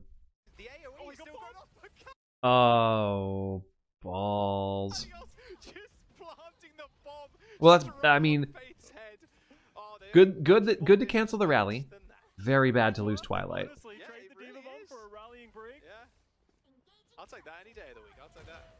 Because we're going to get this push back around the corner.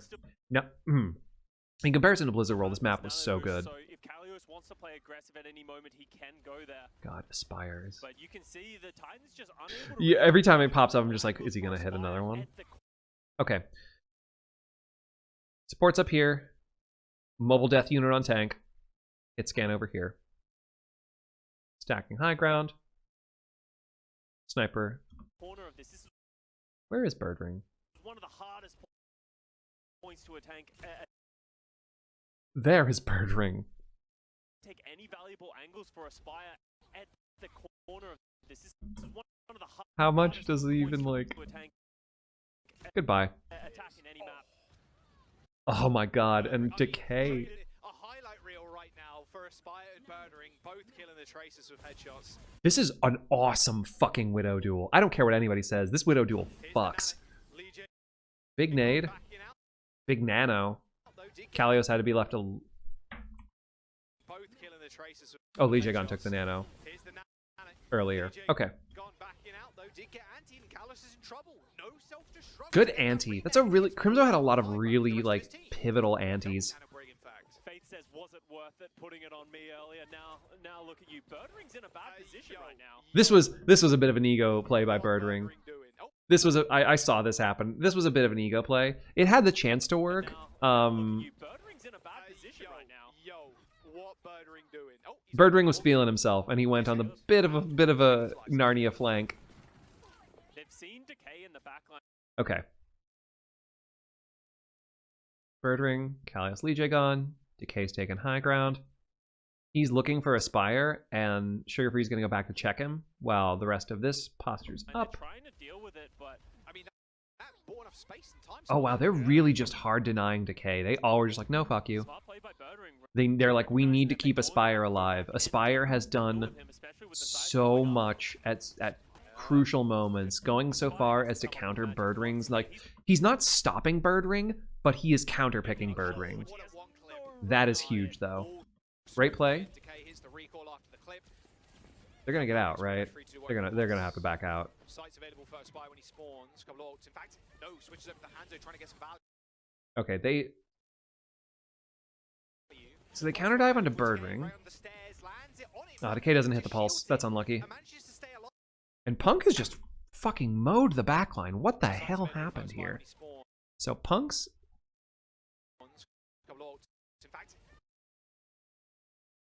So he's charging. Birdring got too far forward? Birdring was a little too far forward there, I think. Because Kalios isn't that far back. I think Birdring was just a little too far forward, and then nade onto LeeJaeGon, and then Twilight's soon to follow. I want to know what Punk did there. Decay needs to come up with something large here, because his backline and even frontline is just getting blown up. Yeah, you can see Decay's just trying to put up pressure, trying to give his team some space, but unable to find the value with Faith. Holy shit. I wish I could see what Punk did there. I have to know what Punk saw, because that was just... Yeah, he goes back to the Hanzo. He decided on the Sombra maybe to get back to the point quick, but it's... Okay, they've switched over to Hanzo because Widow is not so good on this particular section. Makes sense. There's just nowhere to see, but these Hanzos looking down these corridors. You can, if you are strong enough. God's strongest soldiers play. What is it about? Well, okay. I'll save that for the attack. Okay, this is an interesting use of Nano Boost, but it is one of the options you have if you're not feeling particularly needing to turtle. You Nano Boost your Diva ins. The nade comes through, but they're nanoed, so they're not going to be too much in trouble, and Aspire just gets Birdring. That's not a dive, that's just chaos. This was the first of... This was like the second time Faith rallied this game. The first one was when they were in that side stair, and he gets slept, where there was like... the fight was already lost. That's the second, like, unnecessary rally. We'll forgive him for it for what he does next, which is pretty dope, but Faith has... Those are two, like, very weird rallies in there. That nade catching Kalios is so dumb. That's great by Crimzo. So, Nano not on Kalios. Close the door on the bottom. Don't give them any space, but you can see Nano from Twilight onto Kalios. But yeah, look at how quickly they just back out. They just back. They're just like, okay, goodbye. I don't like that Nano in that moment. I remember thinking like, do it, but then I was like, I don't. In reviewing it, I don't like it. That is. Very nice. They're just waiting this one out. Kalios does this kind of shit all the time. Just Whamp. Here comes the drag. And considering that he wasn't just like catching stray fire, he knew what he was doing. That was great eat. Tell you what. So great start. Crimzo though, It's an easy one. nading Sugarfree has less value. Stick It was through the wall too. Gallows in trouble though, pretty low. Has to go doesn't get anything. Aspire dinks Decay. Decay's out of the fight. Tracer will be back soon. Kalio's forced to bomb to remech, which he does. Punk takes a shit ton of damage and ends up losing his mech, but just uses bomb himself. And catches Birdring? How did that happen?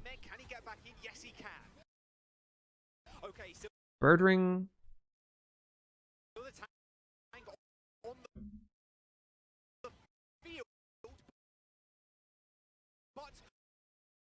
Where is Birdring? He jumps over here from the right side of the screen. Okay, there he is.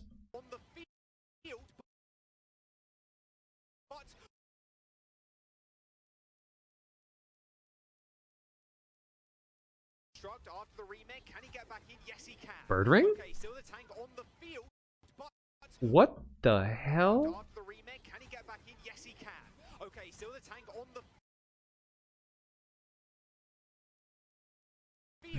That's a bit of a troll. I don't know. Oh, that might be the throw right there. I don't know what was happening there. I don't think he got whip shot. Faith is over here. So he didn't get like forced back into line of sight. I just don't think he... I guess he didn't have... He just uses jump right here. Like you'll see him do it on screen. He uses... Yeah, there's his jump. And he's over... he was just fucked, wasn't he? He might have put the pillar in between and just not gotten the line of sight properly right. I'd love to see that in replay viewer, because he was like over here and the bomb was here, right? Something happened. Something happened there. I would die to know how this happened. Because this doesn't make any sense to me. There is no way Birdring doesn't like... He was staring right at it. in shambles right now for the Boston Uprising. They do have a pulse in the Dragons, but they're in spawn currently. The Vancouver Titans have no ults in their bank, but Aspire still got the bow. He's still Okay, Decay. trying to find headshots. Waiting for the E to go down. This was a stick and a half, by the way. Holy shit. Sees the charge, goes behind to lay it behind them and then pressure them into it. But Crimzo walks back into it. Oh, that had to feel sweet. There's Sugarfree. There's a whip shot from Faith that was so crucial to hit. Not only does it give Aspire a few more seconds, but it lets him proc the rally. And here it goes. Aspire still dies, but he gets LeeJaeGon. Now this two-man hit squad fucking runs down this Boston Uprising team. I'm so mad about this. This stall is one of the most infuriating things of all time. Because D.Va is like, if this were a Winston, this wouldn't have worked. I don't think. D.Va can just negate so much more damage. And Punk... Where was Bomb?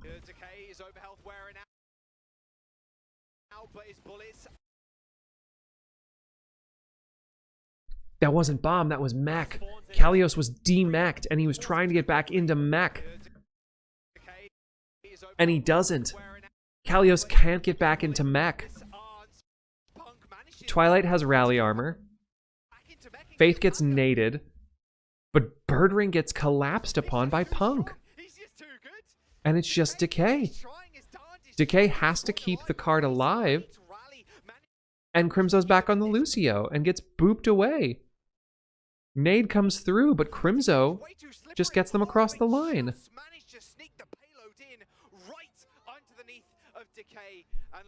And that all started falling apart phenomenal job of just living on that point, even at the very end. Birdring got caught. Getting hounded down by Decay. And I Really want to knows know he's how that I don't need happened. to help Punk here. I just need to stay alive. 'Cause it's not even, like- And Decay has to stay on the point.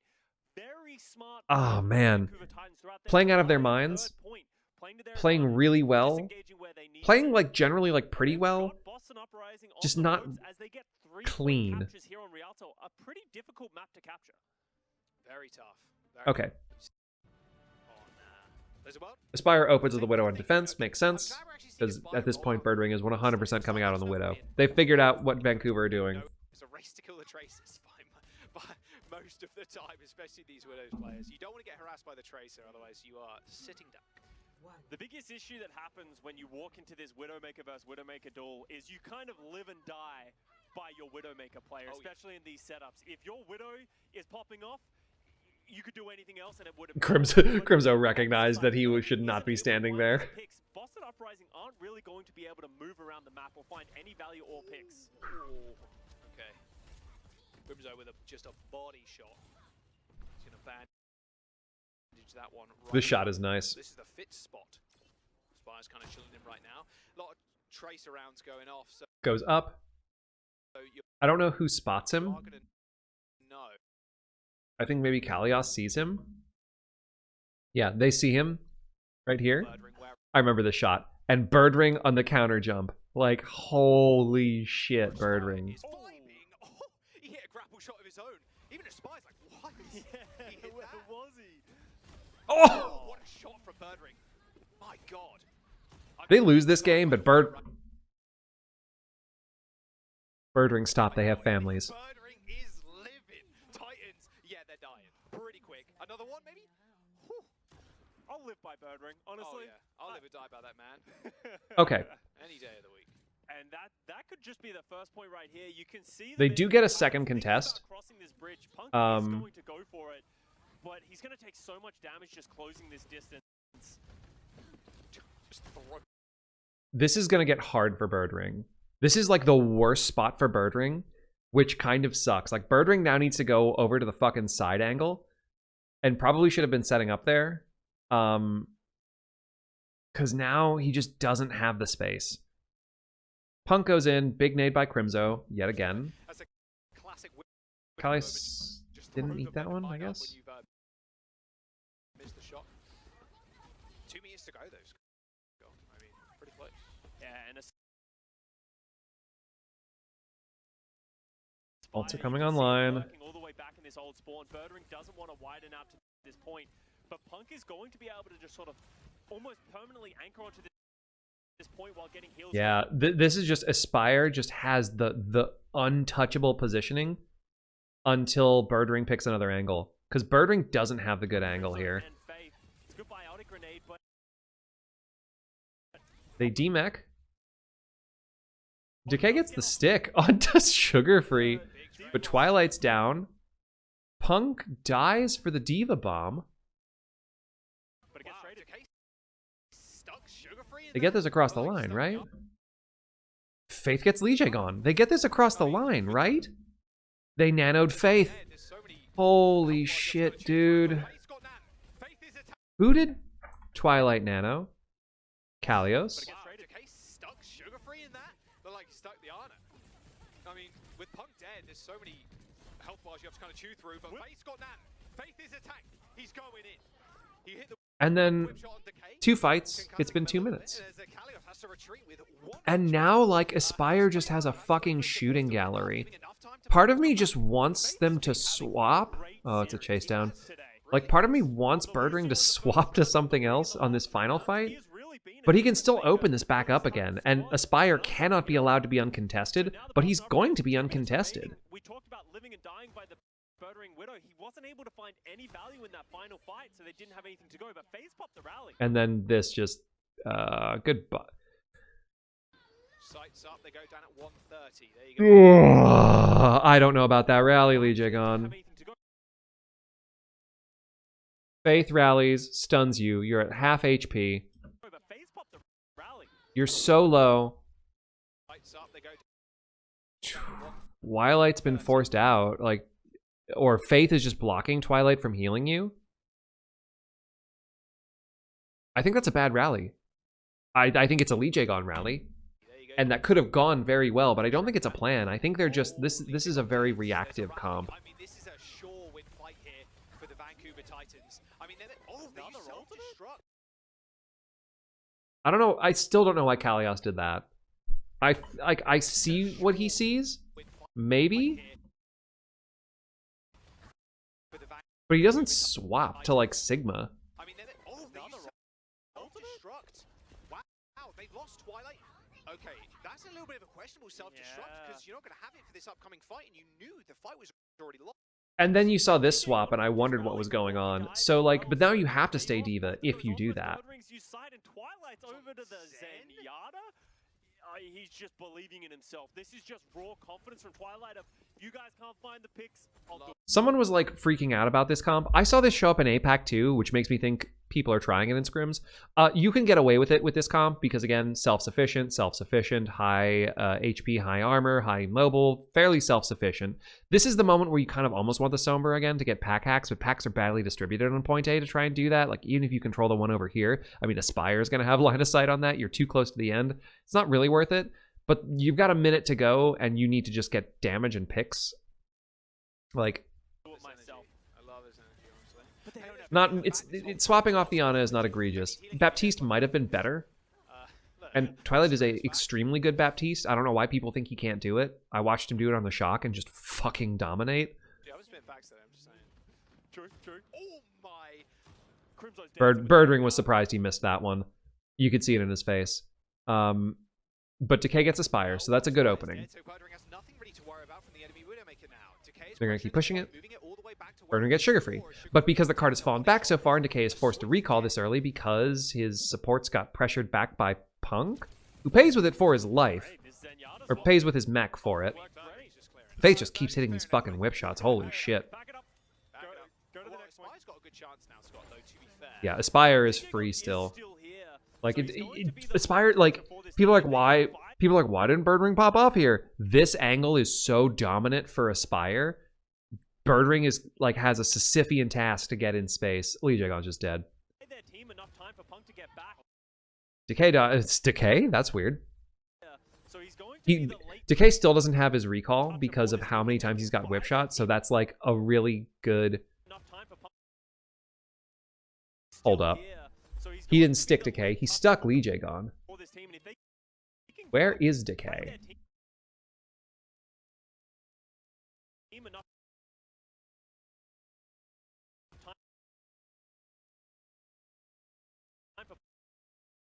Oh, did... Wait a fucking second. Decay sticks Crimzo. Decay's holding right. Oh, no. Oh, that's so... So Decay held this corner, right? This little side room, which is a great place for him to be. He sees the opportunity. He goes in on Crimzo. Here. He gets the stick. Fucking nails it and instantly recalls out. Sugarfree. Or sorry, he goes over here. He's off screen right now. Sugarfree gets the later stick. Crimzo dies, but Decay is just recalled into where LeeJaeGon was holding the pulse so it wouldn't get Twilight. I now know why LeeJaeGon looked so devastated after the end of the map. And it's because he's pretty sure that he cost them this game.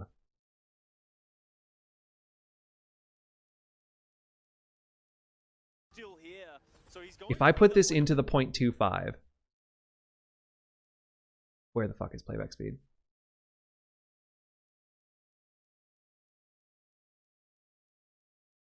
Decay at this point is bothering this duo over here. Decay's Pulse Bomb is out, already been stuck. Faith, surviving. Sugarfree has gone in to try and even the score. Here is the counter stick.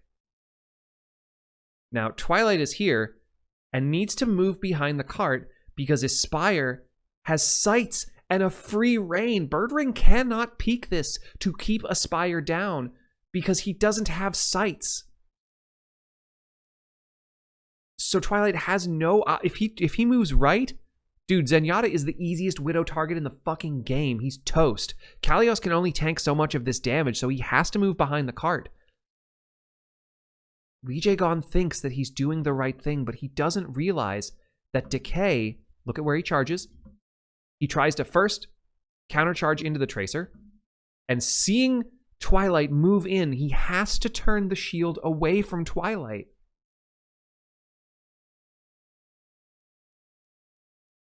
Which Decay recalls into. There's no way LeeJaeGon doesn't feel like he's at fault for that. There's no way he doesn't feel like he's at fault for that. That's so fucking rough. Holy shit, dude. That is the worst luck in the world. That's just so unlucky.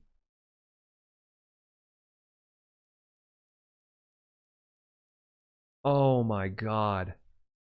And Sugarfree now can finish off LeeJaeGon, who probably is feeling fucking boomed. 20 seconds left. I mean, it's only Birdring for damage. Sugarfree can just clean up. This is 15 seconds to go with the Vancouver Titans. Might just hold it first. Sugarfree just got all 5 holy of the Boston shit, just dude. Circles. I don't know how he finds that much value in a 2v5. This is it. No one can touch. I mean, maybe Decay gets back. Twilight needs to go on. Nah, Decay can't touch. And the brick. That's it. The Vancouver Titans. Dude. 3-0 the Boston Uprising, giving them their first loss of the season.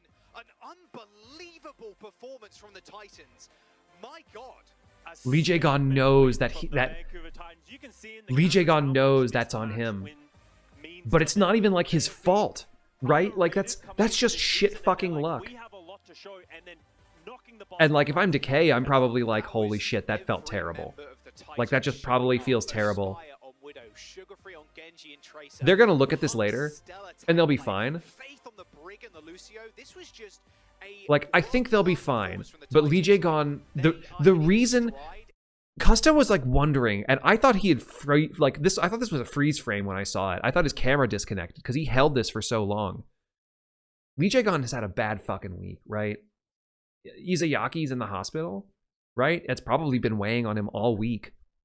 They're down 2-0 in this game, and he feels like he's responsible for it. Like, I don't want to put that, like, mojo out there, but, like, that sucks. And it's not his fault. Like, you can see exactly why he made the decision he did, and it saved Twilight's life, which was imperative. Oh my god. Oh, shit, dude. Anyway. It's late. I'm gonna finish this up. Aspire? Best NA Widow. I stand by this because Birdring was popping the absolute fuck off. Birdring was popping the absolute fuck off. And Aspire counterpicked. Really good. Sugarfree Tracer. Unsurprisingly, very, very good. Sugarfree Mei got a lot of good value. Sugarfree Genji got a lot of good credit, but I think that came down to picking Twilight on Oasis in that final fight. Getting that, they should have lost that if not for diving onto Twilight. That was just really, really good. Crimzo had some pretty clutch nades. Faith had some troll rallies, but Faith also held the line with Punk. Punk was just everywhere all at once. Great diva usage. Vancouver understand how to play this comp very well. Boston down their mainstay support, who I think adds some intangibles. I don't think Kalios should have been in for Blizzard World. I think that should have been a Smurf map. Kalios, it was not the problem on Rialto. And some serious bad luck and shit mojo. Whichever one of you is hexing the Boston Uprising, fucking stop it. Just stop it.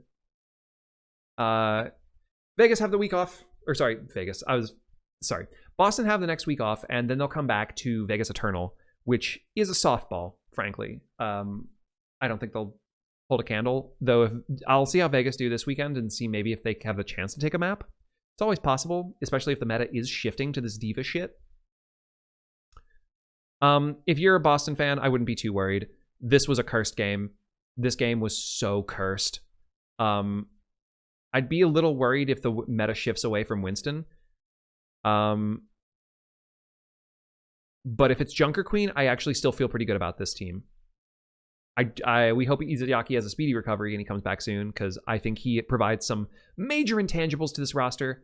And the Titans have well earned a massive jump in power rankings.